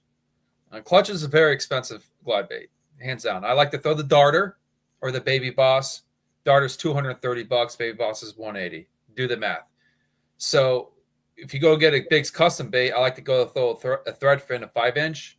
They're like $75 to $120. It's not going to beat the pocket. So it's basically anybody's preference. Those are the two companies I throw. Colors. This time of the year, if it's dirty, white, the bone color works really good. If it's clear lakes, throw like a herring type of color or like a bluegill color. And then like Biggs makes a really good thread fin. It's a 5-inch thread fin. That color, right? I mean, that I caught a lot of big fish with that color. That a 5-inch, a 6-inch, 7-inch. If you want it to sink, I'll put a little bit lead wire in the front and the back. Don't just do it in the front because it sinks nose down. I like it to sink completely parallel. Yeah. I would throw 20 to 25 pound fluorocarbon on all these things. I like to use FC Sniper. It's a little expensive, but that's usually my go-to line that I like to use. A 7.9 heavy, either a graphite or a composite rod, depending on your preference, 6-4 or 5-4 gear ratio arc reel. Okay. Listen. Do you lead wire when you're fishing herring spawn stuff? Do you put If lead I wanted wire? to sink like the Darter, Yeah. I put lead wires because I like to sink about a foot and a half, 2 feet. On both trebles? On both, yeah. Because he wants Baby to come Boss, down the Baby flat. Boss, the bigger one, I don't put any lead wire just because it sinks pretty fast. The Biggs custom baits, they sink really, really slow. I'd put lead wire on both of them. So There you go. He dropped the juice right there. I like it. Rob's great. I love it when he's on. Fred Ashcraft. After a storm front rolls through, temps drop, pressure changes, partly cloudy. What's your game plan? Specific. Leave that up. Yeah, Alex. pull that back up. Temp drops, pressure changes, partly cloudy. What's your game plan? don't put your pecker in the water, but no. That sounds like the answer you would do. I mean, or the buzz bait, the temperatures dropped, overcast days, maybe a little windy, that big glide or the big, a black buzz bait, a chatter bait, something you can cover water. If you have scope and your live scoping and stuff, usually when the temperature drops this time of the year and the A rig is still good, it's still not a dead bait right now. It's still working. I've caught fish on it today. Your jig head minnow, depending on what you want to throw. Everybody's has different preferences on the minnows they want to throw and stuff. But you got your own, right? Yeah, I throw my own. I've been messing with a bunch of Japanese baits lately. I probably spent like almost $1,000 in the last couple months on buying just Japanese baits. So yeah, I've been trying all kinds of crap. Oh hell, I just spent $1,000 on Japanese baits like that. I wish I could do that. Tony Hall wants to know right there, Rob, how do you target these dirt shallow cruisers in the back of pockets? And now he says on the Savannah River lakes, but I imagine on any lake you see them cruising dirt shallow in the back of a pocket. What are you going after them with? Glide bait, soft plastic jerk bait, overcast days, throw the buzz bait, a big black Choppa Whopper Popper. Oh, damn, Rob. I love those things, man. I know you do, but you don't have to say that on my show. You know how I feel about those Whopper Ploppers. I love those things, man. They catch giant fish. I mean, I know they do. I know they do. They're a big fish magnet, and they work. So they are. If I'm keeping track, most of your guests recently have went to a Whopper Plopper. I don't think we've had very many not. They all like that Whopper Plopper. I don't throw it. I don't throw it either, but you got to stay strong and not throw it. I don't throw it. You got to stay strong. Don't throw the Whopper Plopper. I throw the Choppo. I like the Choppo. Choppo's the same thing. Tomato, dude. Don't throw that. It is the same thing. The Choppo, but I like to throw the Choppo. It's cheaper. It is cheaper. I'll say that. Have you tried out any of the newest mini chatterbaits? I have not. No, I still throw the basic chatterbaits, the jackhammer. What about you? So I bought some baby jacks at the Classic, and we stuck around a couple days after the Classic, and we went to Lake of the Pines, and I caught 7 fish and 7 casts on that thing with little new carbon color cast echo on the back of it. Bullshit. So it's a little 3.5. Did you really? Yeah, and it's nasty looking. No, I know the carbon echo, but the chatterbait. Yeah, it's little on mini. It's called the baby jack. It's nasty looking there. He's showing me pictures right here, so that is a good looking bait. Yeah, that is a good looking bait. I don't know if we could see it on camera. Jeremiah's got a question, and now listen, I read this because can you see? Pull that camera up. Maybe see on if you can Tony's see cam? that. Pull up Tony's camera. Now you got to focus. Oh yeah, you got to back it up. Focus. Yeah, but anyway, it's a good looking bait. Just take my word for it. He wants to know why people don't throw lizards anymore. Now, I did catch a fish.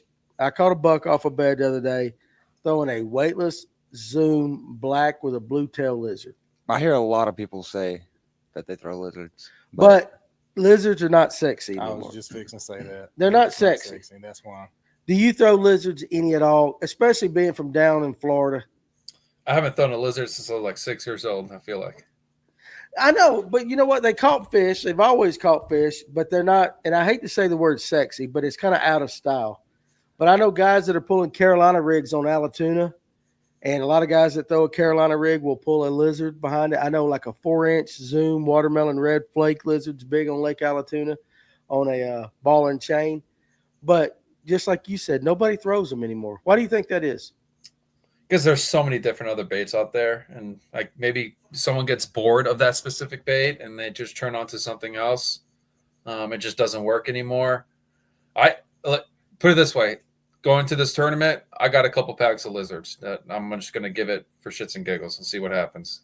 So, well, I mean that's the thing, and you would think, we talk about baits like especially underspins. Everybody's seen a Kitech, and a lot of guys say, well, they're not hitting the Kitech, so I'm going to the minnow style bait because they've seen too many Kitechs. I hear guys say it all the time. They've seen the Kitech. They've seen the Kitech. Well, hell, they've seen every worm. Why not try the lizard just for something different? Mm-hmm. You know what I'm saying? Mm-hmm. Just for a different approach. David Weaver, he asked about the buzzbait again. He throws a black buzzbait, and he throws it on cloudy days. If it's sunny, according to Rob Wroblewski in PFL Pro, do not throw it. Correct? That's my preference. Good answer. Hey, listen, that's going to be on TikTok, and I'll say that. Rob Wroblewski says, do not throw a buzzbait in sunny weather. And I will get 500 people saying, oh, you don't know what the hell he's talking about and all this I stuff. realize TikTok is like arguing with my 3-year-old granddaughter. I mean, it doesn't. Is it not? Yeah, no matter what you say, there's a rebuttal. It doesn't matter. Everybody's a damn expert on TikTok. Oh yeah, Everybody's an expert. But I mean, the guy fishes for a living right here, so he might know what he's talking about. You might want to listen to him like that. Let's see. Let's go ahead. Did I miss any questions? I know a lot of guys are back talking about the frog. I see it in the comment sections. They're saying just put it over the bed and doodle it a little bit. Here's one. Same thing is just trying to piss them off. I guess you just sit, but I imagine that's not going to work for spots because they're down deeper. That has to be more of a largemouth in a foot of water kind of bed thing, wouldn't you think? Yeah, that makes sense right there. Have we caught up with everybody already? No. Are there any questions? No, Bassman wants to know, is Lake Wedowee in Alabama that we're referring to? Yes. Yes, 100%. Yes. So if you're out there, Tony's fishing it. He's the man. You need to book a trip with Tony. Yeah, right. Book a trip with Tony and all that. So David Weaver. Okay, good question here. What kind of large swim bait do you use and what brand? Do I use? Yeah. Big swim bait. I like to throw a mega bass swim bait. Gotcha. Like a shad color. And then I have sometimes I have different secrets of dipping the tail on different types of colors. I'm not going to get that out. It's a new thing that I've been working on. And then a super swimmer that Bruiser Bait makes. I like to throw the Fool's Gold. I'll throw that like on a quarter ounce jig head and use that as a swim bait as well. Okay. So David Weaver wants to know, does he get a strike for that, Danny? I'm assuming he's talking about throwing like the plopper style bait. 100%. I like Rob too much to give him a strike. He's one of the better guys in this industry. So I'll let Rob get away with it. Okay. If Rob says he throws them, then he throws them. And I like Rob. So we're not going to fuss at Rob for that. Let's see. What's the next one right there? Far Dog. What's your thoughts on the G crack? Is it G or G? G crack. Damn, I always mess up. G crack, bellows, gill, and shad. I've had some success until of course, it flooded and they closed the lakes down. But have you ever thrown one of those? I've never even heard of them. Man, they're like they're weird looking baits. It's kind of like would you say like a mega segmented kind of? How do you describe it? It's like that? a ribbed blue bait. Yeah, ribbed. That's it, like that. So, for pleasure. Okay, so looks like. Do you ever throw a jig on a bedfish? Christopher Henry wants to know. Yes. I do. Yes. I throw. Okay, so when you're bed fishing and they're not hitting your go-to thing, you obviously go down the line. You know, you got 8 rods out there. Like, what is it going to bite? It's going to bite this. You know, I've thrown a jig before. I've thrown a jerk bait. You guys know glide bait. I've thrown everything. Anything that's going to catch a fish. When you're throwing on a bed and you say you're throwing a jig, do you go with like a lot of guys go with white just so they can see it? I'm a little bit different. I prefer natural colors. I can't see it as well. I watch my line and see if I can get any pops on the line. A lot of guys throw white on a bed. Do you do that? Sometimes, but I like the natural colors. I like the natural colors too. So for sure. Looks like, are we caught up with the questions? Yes, sir. We are caught up. So you guys, if you got any more questions for bed fishing, definitely throw that out there. But while I've got Rob on, I want to transition just a little bit to the situation with one Scott Martin. Okay. And yeah, I want to, because Rob, I want to talk to him about that.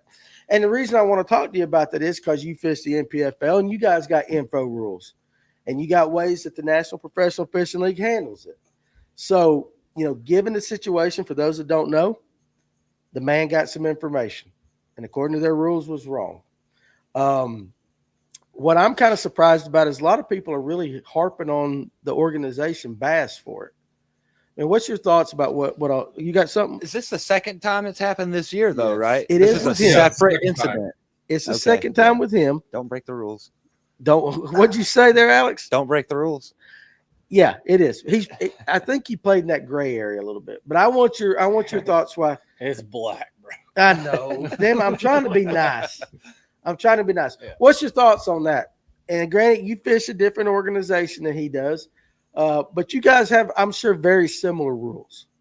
Look, I respect every angler out there. Right. Okay. Doesn't matter if you're a pro, fish the elites, MPFL, BBT. Toyota, BFL, whatever the case may be. Okay. And listen, you can agree with me or not. This is my own opinion. I don't care if you agree with it or not. All right. Simple as that. Rob says he does not care whether you agree with him or not. I I, don't. like it. Because you know what? The people that don't agree with me still watch my stuff and they're my biggest fans, hands down. Mhm. That's how you got to approach it. Okay. Mhm. So if you get caught or if you get protested, if someone finds out that you did something wrong, okay, you know, and you get DQ'd, for instance, like the whole Scott, like Okeechobee, and how Matt Herron got DQ'd. Right. Peter Crosby, for instance, got DQ'd because he asked this camera guy during day 3, I wonder how my buddy Buck is doing over there. And so he asked to see how he was doing. He got DQ'd for that. Okay. Look, you know, and that's not really like, he didn't like bend the rules. He wasn't trying to get information and stuff like that. That's just kind of The small rules intention that he was broke. different. Yes. And got DQ'd about it. But like when you are around getting information, and if you don't stop it and then turn it in, then it's shady. And then what annoys me about the whole Scott thing, okay? Like, and I have nothing against him. I'm not his biggest fan just because of a lot of things I've heard, conversations I've had with him in the past, because I'm from Okeechobee. He's from there too as well. Okay. So we everybody that's down there, you know, that are really close in that area know a lot of inside secrets about, you know, the family itself. And, you know, nothing against the family. I totally respect them, but it comes shady when you get DQ'd, or you're going to get DQ'd twice. Okay. You take a lie detector from another source, but you won't take a lie detector with Bass. Okay.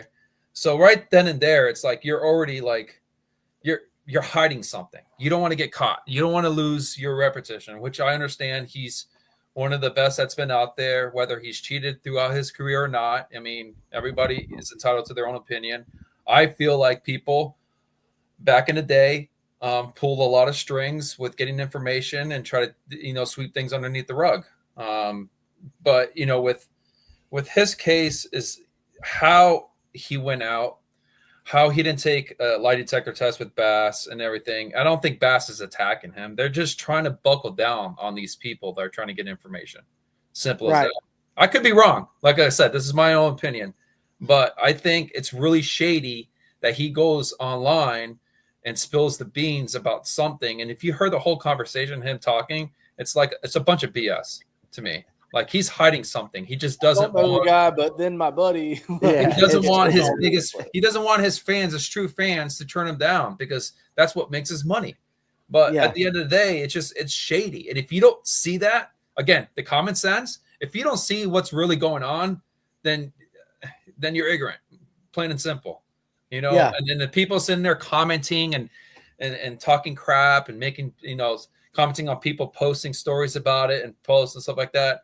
Listen, I know you still live in your grandmother's basement. You're 40 years old. I understand that. I'm sorry. But, you know, at the end of the day, you got to stop being a keyboard warrior, because half of you don't even know what to do with your life. Okay. You're still living in grandma's basement. Come on, relax. Yeah.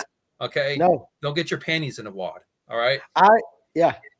It's interesting. So I went to the Red Crest Expo. I went to the Red Crest Expo Friday. I talked to an individual there that I'll leave his name out, who told me on Friday that Scott took an independent polygraph, and on Friday already knew that Scott was going to withdraw.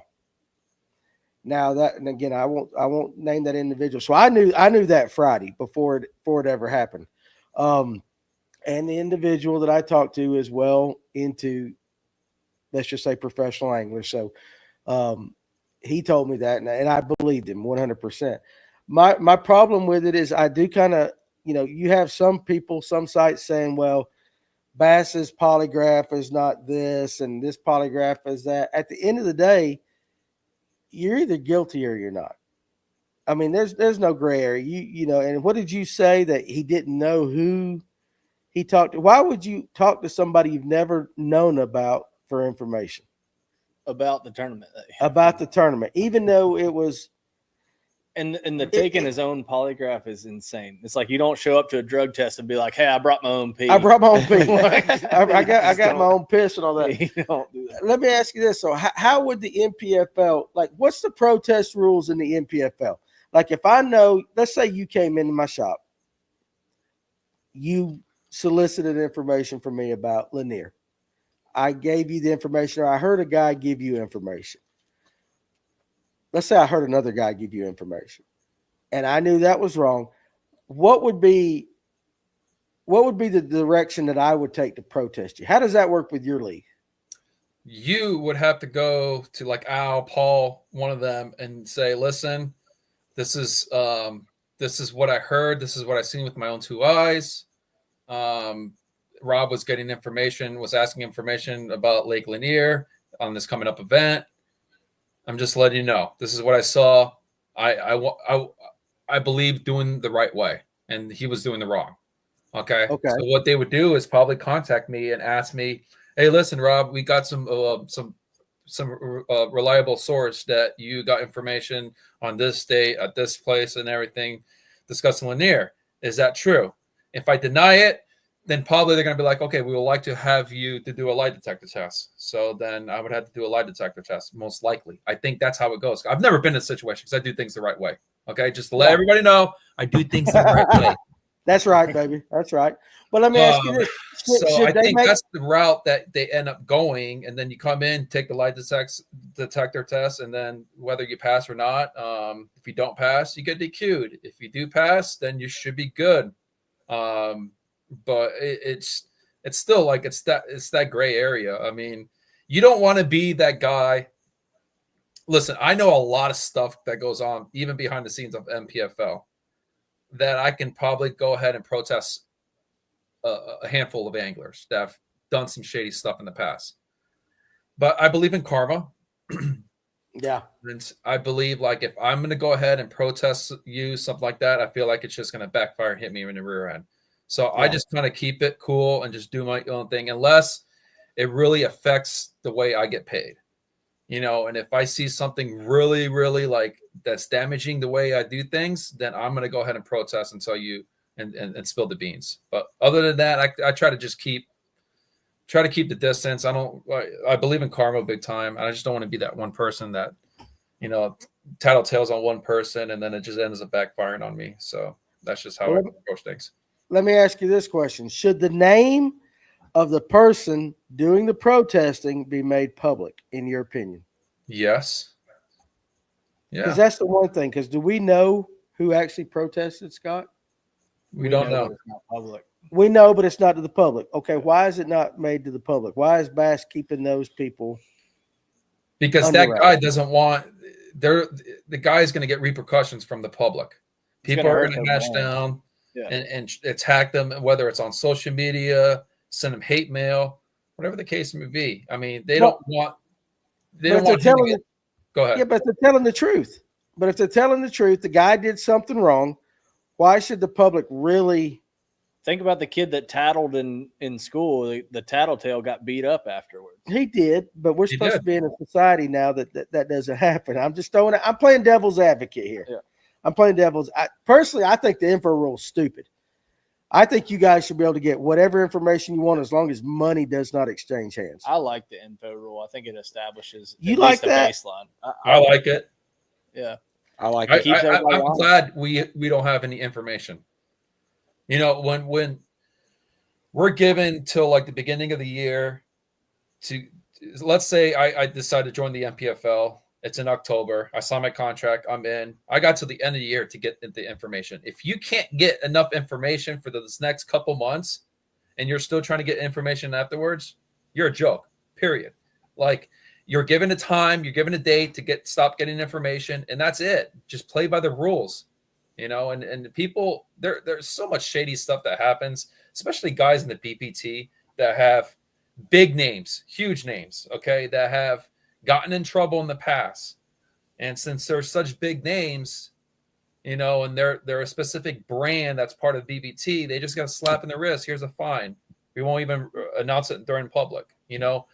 That stuff goes on all the time. It's about people get fines, people get get swept underneath the rug because they don't want to lose their repetition. They've been doing this business for 10, 15, 20 years. But the whole Scott Martin thing, it's like it happens. It happened one event after another event. And it's like, and I'm sorry, like this is like 3 people have told me, and one person specifically that is super close to that family. Roland's been cheating his whole life. Okay. A lot of tournaments, he has gotten information, has cheated in the past and stuff like that. And it wouldn't surprise me if Scott's doing the same thing, like father, like son. I mean, I don't want something to happen to me and people backlash me about certain things that I've said just now, but it's the truth. If you really think about it, like father, like son, Roland's done a lot of things in the past. Why wouldn't that carry on? I mean, I'm just saying. Do you think because of the name he feels, if he's guilty, and again, like I said, I don't know, but if he was guilty, do you think the name is something that he's kind of, well, I'm a Martin. Yeah. I'm a Martin. But this time it seems like Bass is, okay, enough of this shit. You also have to think of the legal aspect of it too. Like, he's made money, and if you're found guilty, you've made money in a tournament against other people. Like, there's probably some big legal issues there too. It makes sense. Now, Tony, he said something a second ago, and you started chuckling. Well, I just knew who he was talking about. I mean, it's very well known in the BPT who gets slapped on the wrist and who doesn't. So that's all I was laughing about. Well, okay, so all right. So you think, just out of curiosity, you think would it have been better for Scott not to withdraw, but to actually take the Bass polygraph? Absolutely. Oh, I would have, if that was me in my situation, I would have done that, just because of given the fact that what he did is so shady. Like, it is, and he tries to like act like oh, I'm being attacked. It's being a witch hunt. I'm like, BS. I'm like, dude, you're digging yourself a bigger hole, dude. Like, stop. Just tell the truth. It's not that hard. I mean, you're probably going to lose 1,000 followers, and you might lose maybe a couple $1,000s worth of sponsorships. But you know what? It's better than tell the truth instead of hiding behind the scenes and then being a laughing stock. Because I feel bad for the person as Scott. Like, he's going through a lot of shit right now. Don't get me wrong. I mean, his life sucks. He's getting a lot of hate mail, and then he's got a lot of people that back him up because those are his biggest fans from the very beginning. But it just tell the truth. I feel like if you just if you tell the truth and let it out, you're gonna feel better about it. There might be some discipline that happens right afterwards, but you're gonna feel better about it. You know. So in the comment section, Aaron Young, are we naive to think that there isn't cheating with money on the line? It's sad, but it's a reality. And then Christopher Henry says, Danny, look how the public is treating Easton Fothergill for his win. I think with Easton, he's getting screwed because everybody says forward facing sonar. Of course, if you're talking to Randy Block, you know what's funny about Randy? He says cheater box, they're cheating, it's all this, but then he put out that video. We don't really need to bash the kid for the win. I'm like, hell, you bash him indirectly in every damn video you put out. He's the godfather of the entire movement against it, and he can put out all the videos he wants to. He's the one that started the cheater box thing, or He's one of the only people supporting Scott in the comments too. Yeah, I mean, is he supporting Scott? Yeah. Randy's supporting Scott? Yeah. Hell, it don't surprise me. What I was going to say a minute ago, though, my biggest thing with watching I watched the Scott Martin video that he put out. I saw it on Sunday. Right. So he knew the rules to play the game. So going in, he knew that he was subject to a polygraph any given time. Any given time. He random polygraph, whether somebody called him out. So by him, I have my prior law enforcement experience, talk to guys that administer polygraphs. One of their biggest techniques is to say, are you willing to take a polygraph? If they say no in front of the public, it's usually a telltale sign that something's going on. Yeah, you can say, I don't trust it, but really the reality is you're afraid you'll lose. So he knew he was going to have to take a Bass applied polygraph. Going and hiring a third party, you don't know. He says they had the same questions they would have asked him on that one. We don't know that. We don't know that to be the truth. He can craft a polygraph. You can craft it any way you want to pass or fail one. So he knew what he was doing when he signed up to fish these tournaments. Why not take the polygraph? I know. I saw Roland at the. He was at the expo at Red Crest. He walked right by me, and I was like, "Today's probably not the day to go say, hey, Roland, how you doing?" So I just let him walk on. Randy has a video he put out with him supporting Scott on YouTube. I have not watched it because my ass itches every time I watch something with Randy blocking. I just get hives and shit. I just can't stand the damn man. Never met him, so maybe I'm judging him prematurely, like that. But let's see, a couple questions. I want to say we'll get to the Chapo, back to the Chapo here in a second, Brad. We're talking about some cheating going on right here, so we're gonna keep with this a little bit. Far Dog says Bassmaster tried to save the golden child who raised a cheater. Period. Money saved Roland's legacy. How much of that do you think matters? So let's take the NPFL, and I respect the way it's run. Did I I don't see that always he agree was- with Brad. And Did I see that Martin was going to go fish the MPFL now? I hope not. He hopes not. He hopes not. I don't know that you can. Roland was an asshat to me when I was a kid, and I do not like him.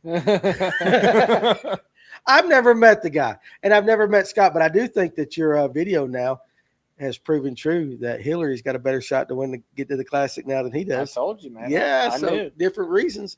But where the hell was I going? I had a damn thought. And the bush lights kicked in. You didn't agree. You were with- asking you- about the you- MPFL. you didn't Okay, always yeah, agree. NPFL. I like the way Brad and Paul and all them run it. Don't always agree with them, but I like the way it's run as an organization as a whole.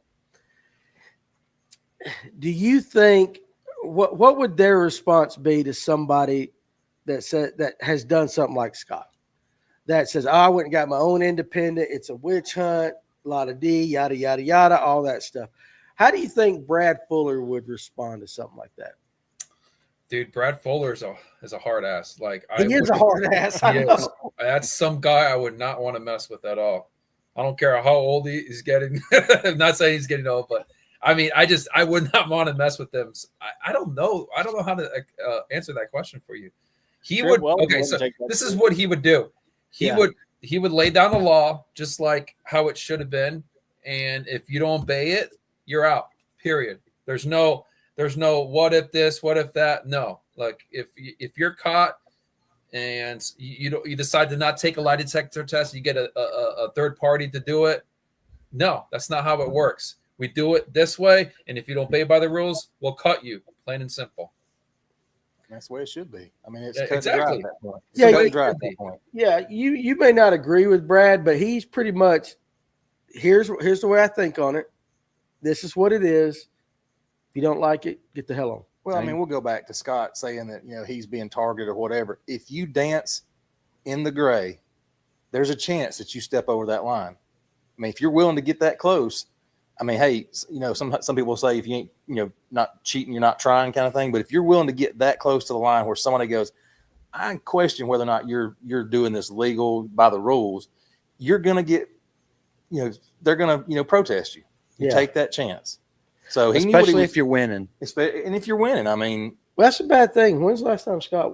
I mean, he's not what I would call like I mean, he's got money though. he's got money. $3 million something won through Well, bets. yeah, I get that. He was probably getting info he wouldn't get off the phone to sign autographs. He had one of the first cell phones back in the day, Jeremy Conrad. I don't know. All I know is it just seems like with Scott, and I don't know Scott, never met the guy. 2 times in 1 year. And the circumstances around him. Little Like the tough. first time he was given pretty multiple low. opportunities Huh? to come No. clean. Never No, what- did. It's pretty low. 2 times, yeah. 2 times in a year. I feel bad for For the him. fellow. What was the fellow that asked how his that asked how his buddy was doing and got in trouble? No, Scott. no, that was in NPFL. NPFL. What was yeah. what was that? Skeeter. What was Skeeter. that guy? Skeeter. Skeeter. That was. It's all about intent at the end of the day. Skeeter was Correct. just like literally just chat, like did not have Heat any ill intention with heat that of the moment. whatsoever. He of the moment just won't know what his But, buddy was yeah, doing. and Yeah. he followed the rules and went about it. He didn't make a stink about it, and that's how it should be handled. And the only reason, correct me if I'm wrong, the only reason that happened was he asked a third party, like he asked a cameraman. He Yeah. didn't ask another angler. Or a marshal or Yeah. something like that. Yeah, Yeah. cameraman or He something. Yeah. Yeah, he asked somebody that was. What do you think about that situation when it comes to the intent of the rule, Rob? Like, I realize the NPFL said, this is the rules. You broke it. Here's the punishment. Totally get it.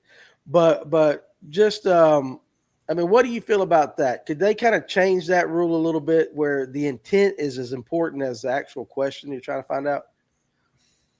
Man, that's such a That's a great tough one, man. Well, Huh? that's going to go back to what, I think Slicks brought it up about them asking about lakes, 2 lakes up from a lake they're fishing for a tournament. Then the intent thing starts to muddy the waters even more when you start getting to where, oh, well, I wasn't asking about this lake, but I was asking a guy that fishes this lake all the time, which he knows he's going to get the answers. You know what I'm saying? So the intent starts to really muddy waters. Then I think you start playing with that. I mean, you got to try to read almost as black and white as possible. But we all saw that guy do it on the boat. Just said, hey, how are they catching them? Like that. So that when it comes to that situation, I think that is totally different than what Scott's been accused of. Don't you think? Yeah. So I kind of wish in that situation, maybe it could be instead of getting what happened? Did he get DQ'd for that day or he lost his catch? What was the penalty for that? What he did on the NPFL? For Skeeter? For Skeeter. He just got DQ'd, period. I don't know He if he got DQ'd for the day or I think it was that day. The whole tournament. I'm not. I didn't really look back on that. I think it was that day. You think it was the I day? think it was the day's catch was gone. But I could be wrong. But something like that kind of when we talk about the info rule, something like that, I could see saying, okay, hey, look, you broke the rule. Your intent was not to get information. You got a 5-pound penalty, as opposed to DQ. Whereas in Scott's situation, to me, that seems totally different. You know what? One other person that got DQ'd and it was just like a bad hand that was dealt with him was when Baron Adams got DQ'd at that one lake in Texas. He should have won, but he didn't finalize his fishing license. There's another example of someone getting DQ'd. He should have won $100,000, but no, he got DQ'd the whole tournament because he didn't have a fishing license. It's the same thing. It just sucks. Like there's, with the whole Skeeter thing, I feel bad for him. He was just asking. It was a heat of the moment and just asked a question. And I don't even think he thought about what the repercussions would be of asking that question.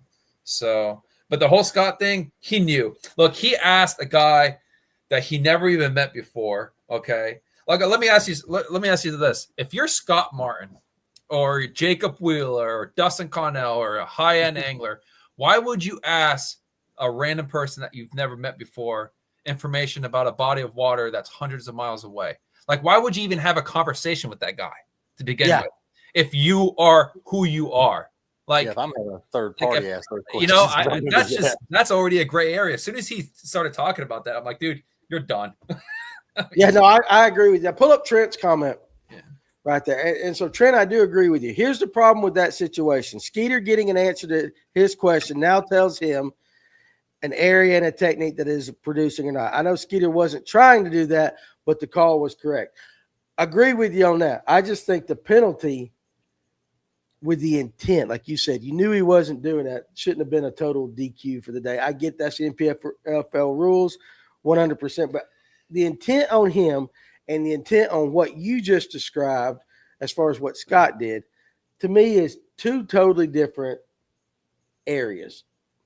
Am I making sense with that? No, I mean, I agree. I think with the Skeeter situation, I mean, at that point, if you said, hey, I don't know how quick NPFL found out, like realized it and how soon they made the decision. Hell, it was on the air. Well, no, I know it was on air, but I don't know how soon they let him know. That's almost one of those things you call and go, hey, you're done for the day. You can't fish any longer. I mean, so, you know what I'm saying? Because you caught your fish legal up to that point. Yeah. Maybe that's hey, this is what your catch is. I don't know. I don't know if that's the right call or not. Here's a question for you. Pull up yards question right above the one you got right there. And you room with Will Harkins and Richard Key. How often do competitors rooming together share information? And is that legal because it's in the moment, not in the past? So with the information rule. We share information together. You can with other anglers. With other anglers in the NPFL. Like let's say I'm just using Patrick Walters as an example. I don't really know Patrick Walters that well. I don't room with him or anything, but I'm allowed to share information with him because he fishes the NPFL.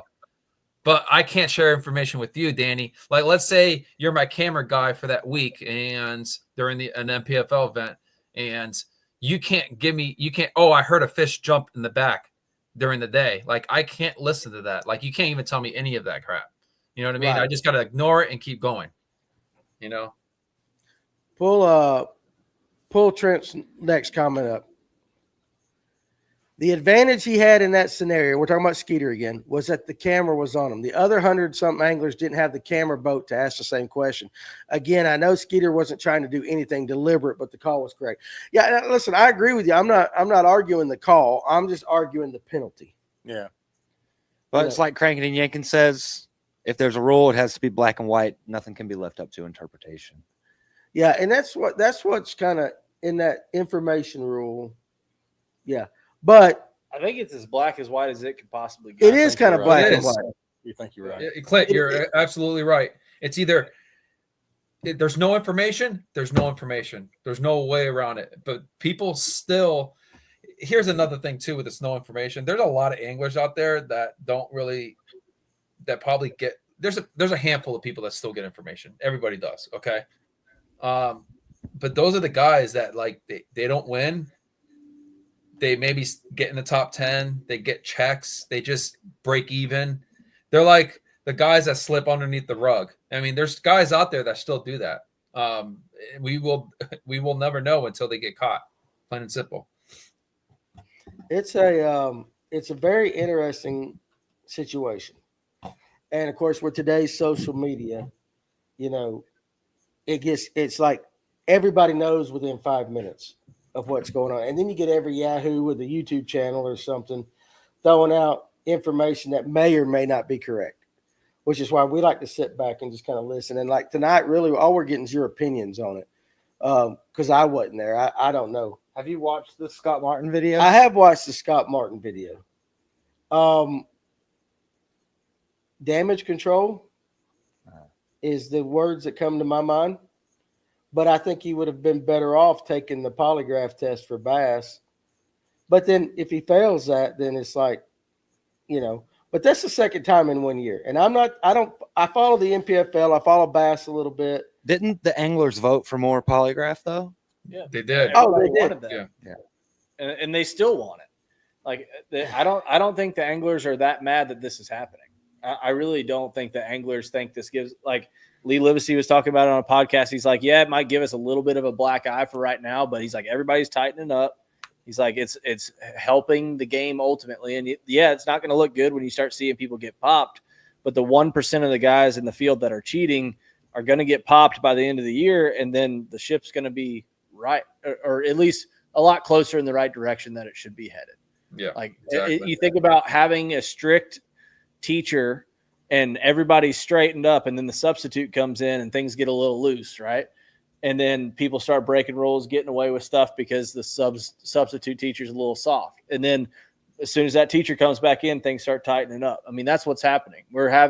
People are starting to get in trouble. People are starting to realize that bass actually is stepping up to the plate and taking ownership for what they said they're going to do.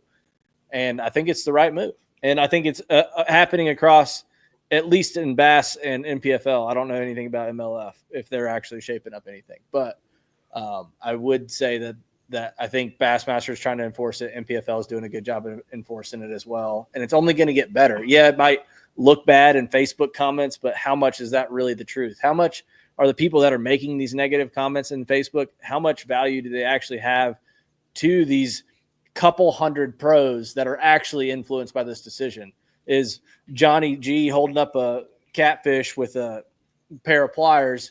Like, what does his opinion matter over an angler that's been fishing the elites for 20 years? Like, have you nothing against any Johnny G's out there holding up a catfish. I'm just saying, like, there's a difference there. Pull up Trent's next comment.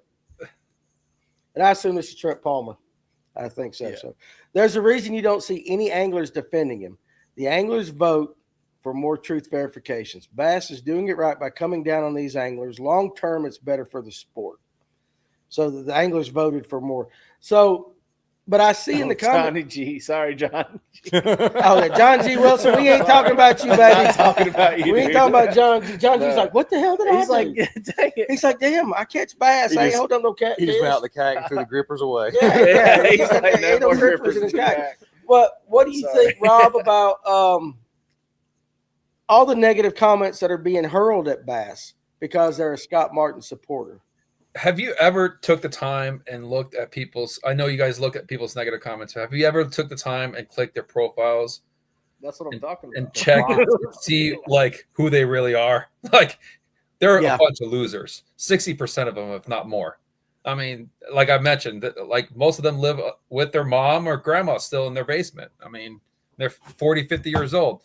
You know, like that's just the real world. That's what it is nowadays. People have some big balls and they want to sit there in their keyboard and their phone and, oh, look at this, I'm talking crap again. You know, it's like there's more negative. People are drawn to more negative than it is positive, hands down. That's For why sure. I feel bad about Easton, because he did something that's so positivity and people are still bashing him. I mean, the kid had a brain injury and recovered and won. You know, he just won the Bassmaster Classic, regardless if it's forward facing sonar or not. And just people are just they're sad, they're depressed, the people they're negative or jealous, they hate their lives, they're miserable as it is, they still live with their mom. I mean, like, just get over it. Like but it's just going to be like that for forever because of social media, and everybody's entitled to their own opinion. But it's shitty. It really is crappy that you have to sit there and bash on a kid that went through so much crap, probably went through more crap than you have, and you're still bashing on him. Okay. Oh, yeah. I agree with you 100%. What's funny is you talk about that. Like, I can guarantee you, no matter what, no matter how great of a show we do, there's always going to be 2 thumbs downs every single time. And it's probably the same 2 guys every single Or it's time. one guy with 2 accounts. Or one guy with 2 accounts. Yeah. Or it's your wife. Yeah. Well, no, listen. No, he didn't tell her to make him It a could be sandwich my tonight. wife. It could be. Jerry, damn it, it definitely could. We ain't talked about Dolly Parton's boobs tonight or anything. And you didn't like tell that. her to make you a sandwich. Yeah, Amanda, make me a sandwich when I get home. It better be done. No, seriously. Here's an interesting question, and maybe you can know how it would work on the NPFL side. But from Jeremy Conkright, pull that up there. It's right there towards the top. Go ahead. This is something I haven't even thought about that. Excuse me. Anybody know what it cost to break the contract they signed before the season started? So he withdrew.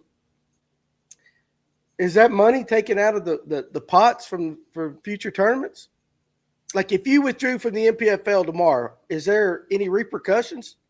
Yeah, there's repercussions, but I think Bass don't have entry fees. So They pay the $10,000 membership fee as of this year. yeah, and I mean that's $10,000. Scott's probably paid that. I mean, he's never going to get that back. But He's NPFL, paying his lawyer a lot more. Yeah. NPFL. I mean, I know guys have backed down. We had a guy that backed for the rest of the season after fishing just one event, and I know he paid his deposit. I know because that was mentioned. I know like certain things was paid, but I think that NPFL is going to go after him? Of course, they're going to go after him, but like who's like if I was if I back down and NPFL is going after me for $15,000-$20,000, I'll probably hide underneath the turtle shell and just never leave. You know what I mean? Yeah. And then eventually they'll just I just don't know how it all works. I mean, because I've never been in that situation. You know, I pay, Right. I fish, I show up, I do the things the right way. That's something you have to ask someone that's backed down and has to That's pay. done it. You know, So, yeah. So Trent said they had to pay $10K to fish the year. $5K was due in Q1, Q2. $5K was due in Q3 and Q4. But that's an interesting question because we're all talking about all we're talking about is reputation and this. We didn't even think about the money, involved in tournaments, if that's already accounted for and all that. So it is an interesting question, and I have zero idea. so going How back they to really that do it. question. So Yeah. the guy that backed down, we had 118 anglers and now we got 117. So yeah, that took a toll of our payout for sure. Like we're still getting paid out to 38 anglers, but some of the money had to get taken out of it, for this event and probably for future events. And that's going to happen. Like it happens with the NPFL. It's probably happened with other leagues that halfway through people can't afford it. They realize they can't hang. So like they have to just leave, and it's sad. Like just like you sign a contract, you join, pay and fish. If you suck that year and you don't want to waste that money next year, don't fish. Plain and simple. But don't be that person and back out like halfway through the year because you're getting your brains beat out and You're taking somebody else's spot. Exactly. You're screwing us. The people that like for instance, I got a really good check on Saginaw, and I should have got paid like $3-4 grand more, but more people started backing out and I got paid less. I mean, it just sucks. It would have been nice to have an extra couple $1,000s, but Sure people do back out. It's the name of the game. They just can't hang. So they leave and they hide underneath the turtle shell. So, yeah, that makes sense. So I tell you what I'm going to do, because we're about to the time limit here. I'm going to give you the final word on the entire situation. I know you said it, but just to kind of come back and regroup, and just if you had one thought on the entire situation, the info rule for anybody that hasn't watched the rest of the show with the Scott Martin situation, what is it? What do you mean? Say that again. So like kind of give like a general overview of the entire thing, your feelings on the entire thing, in case somebody didn't know, just your final words on, the entire situation with Scott Martin. I look at it this way. If it was a gray area to begin with, why would a guy like Scott Martin or any high profile angler would call someone they have no clue who they are to get information about an area that's 100 miles away from where you're going to be fishing 7 months ago? Okay. And it's apparently what he said. And you got protested and you decided not to take the polygraph that Bass submitted to you for you to take to see whether you're telling the truth or not. And you decided to get a third party. And then you go online and explain everything that happened. And then it's a witch hunt and you're getting attacked. That just goes to show that you are in the lie. You're lying. You're not telling the truth. There's a huge gray area behind that. Just spill the beans. It'd be better if you just tell the truth. It'll make you feel better and you'll probably sleep better at night. Okay. But, it's just really sad that you had to go jump all through these obstacles just to like express your feelings about something that, at the end of the day, you're lying. And it sucks. And then there's going to be a lot of DQs throughout this year. I mean, shit, I might get freaking DQ'd. You never know. I hope not. I'm knock on wood. I do things the right way, but there's going to be more and more, and there's going to be more topics for us to talk about because that's how everybody loves the negativity. People are drawn more to negativity than positivity. People are more express about seeing someone talk crap about that person, okay, than someone posting a picture of a 10-pound bass. That's just the reality, and that's how the life we live now. So, this year I told myself that I wanted to do things the right way and, do things without being asked. Don't expect things just because of the status of who I am. Go out there and do things for others, and then eventually doors will open for you. And that's how you guys got to approach things in life. Seriously, like we got to start being more positive because right now the fishing industry is so divided as we speak. It's getting more divided as the day goes on. And I don't think it's going to get any better. But if one person can go ahead and be positive, then the other person will be positive, and then it will pay it forward. That's how we got to approach it. I like that answer right there. So last question of the night, Rob, from Far Dog in Oklahoma. What are the next events that you're looking forward to? Well, I got Lake Norman coming up. I leave this Saturday. So it's April 13th through the 16th, I think. I might be wrong for the dates. I'm not sure. So that's our next one coming up. I'm really looking forward to Lake Douglas. That's going to be our stop 3 in May 22nd through the 24th because it's 45 minutes from my house. I've been spending a lot of time fishing that lake, marking a lot of things right now, and I'm actually really looking forward to that event. So.